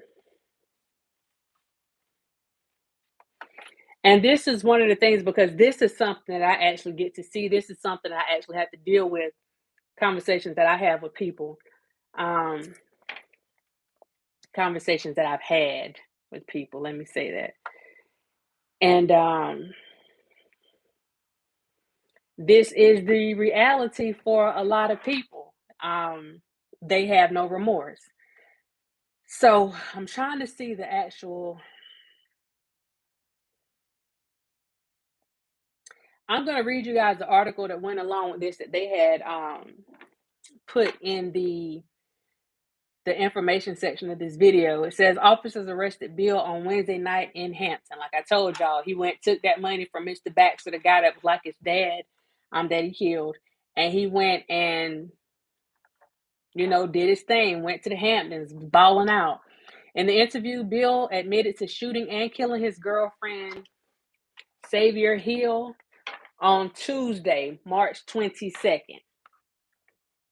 On Tuesday, March 22nd. Again, this video was posted on March 31st. So that's what I'm saying. I don't know who was advising him or whatever. And there was another part in there that I guess I should have played to let you guys hear, because it wasn't too far after that, but it was concerning the gun. And they asked if he used the same gun. And he said he made sure. He said, yes, I used the same gun because I wanted to make sure that they knew that it was the same gun and that I did it. I wanted them to know that I did it. I may need to go back and play the rest of that. But he said after the pair got into an argument about a relationship, he said, I shot her in the head. He claimed him and Hill, the girlfriend, had been dating for 15 months. However, at one point in the interview, he said Hill was about to move on to the next chapter of her life, and he grew frustrated with her relationship with her parents. During the argument, he says he snapped. Beale told 13 News Now that he planned to take his anger about the situation with Hill out on her dog. You guys heard that. He said Hill told him not to do anything to the dog, and that if he was going to do something, that he needed to do it to her. So he did that. He said, I shot her in the head. He admitted he returned to set the house on fire 2 days later. This was a punishment, him trying to punish her mother for stopping by the house on Wednesday and sitting outside of the house and not coming in. He said he watched her on the camera, so I'm assuming it was a video camera, like a doorbell camera. The young lady was found with a gunshot wound in a burning home on March 24th. So he did it on the 22nd. He said he killed her that Tuesday. She was found dead in the burning home on March 24th. And the dog was also dead. So ultimately, he did set the dog on fire because the dog died in the fire as well. He claimed that he was trying to make a point that Hill's family didn't really care about her and that none of her relatives would check on her. He said added to his frustration with his relationship were repercussions from a conviction of a sex crime that dated back several years. He said that the probation officer started to visit him concerning his probationary status. He said he had no remorse for killing Hill or the other two people whom police say he murdered, Clifton Baxter, who was 73, that was the father figure, and Downey McLean, which was 32, that was his cousin.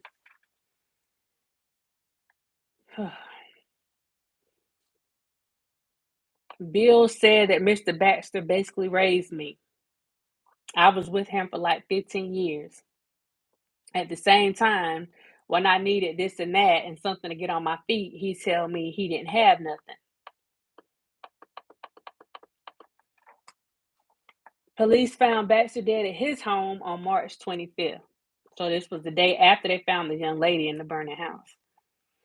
Beale said he killed Baxter and took $20,000 that was inside his home. Beale said McLean was his cousin and was with him at the time of the murder, Baxter's murder. After Baxter's death, Beale claimed he planned to search for people he claims wanted to harm McLean and murder them. But at some point on March 24th, Beale said he got into an argument with McLean and killed him. This is a deranged person. So they found the cousin dead on March 28th.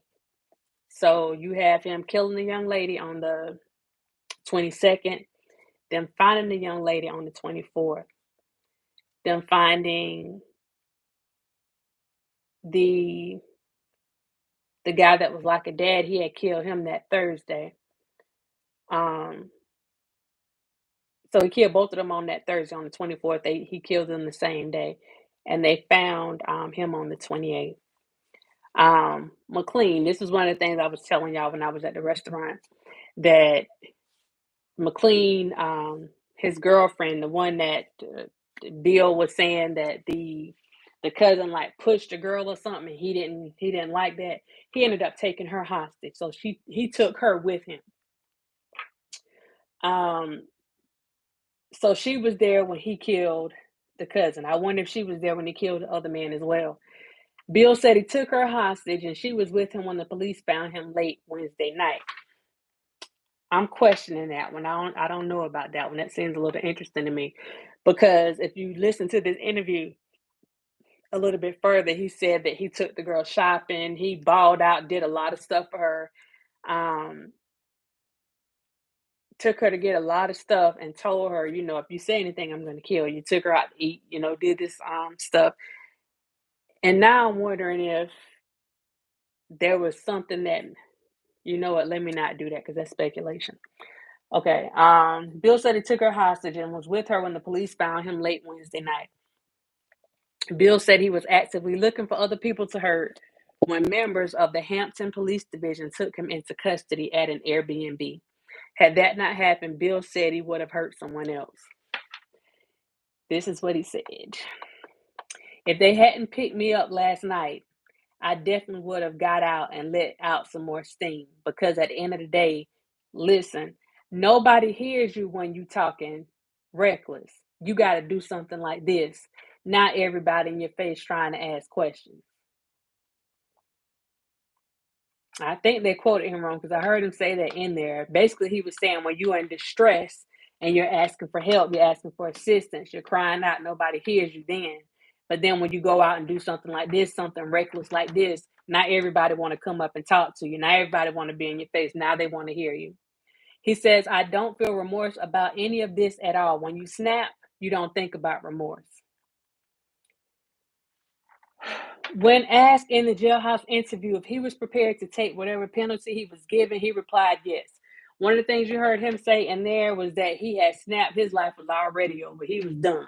So he was ready to go out and do whatever he needed to do to take care of anybody else that needed to be taken care of. He said, I'm glad to take whatever it is because I've lived my life here. It's over with now. So he is currently booked in the Virginia Beach jail. So this is what I'm trying to get you guys to see. Between these Tuesday, Wednesday, Thursday, 3 days, he killed 3 people, set the house on fire. He did this in a span of 3 days. He did this Tuesday night. They got him. Hold up, something. They don't have these dates right. So he did this Tuesday night. They found him. He killed her on Tuesday.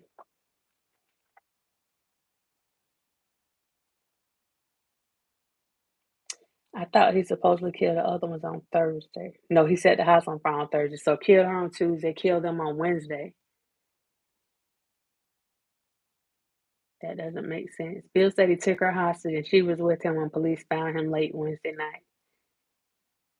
So he had his times off. So all this happened in 2 days, Tuesday and Wednesday. By Thursday, he was in jail because they found him Wednesday night. So that's another thing. Then he's convinced himself.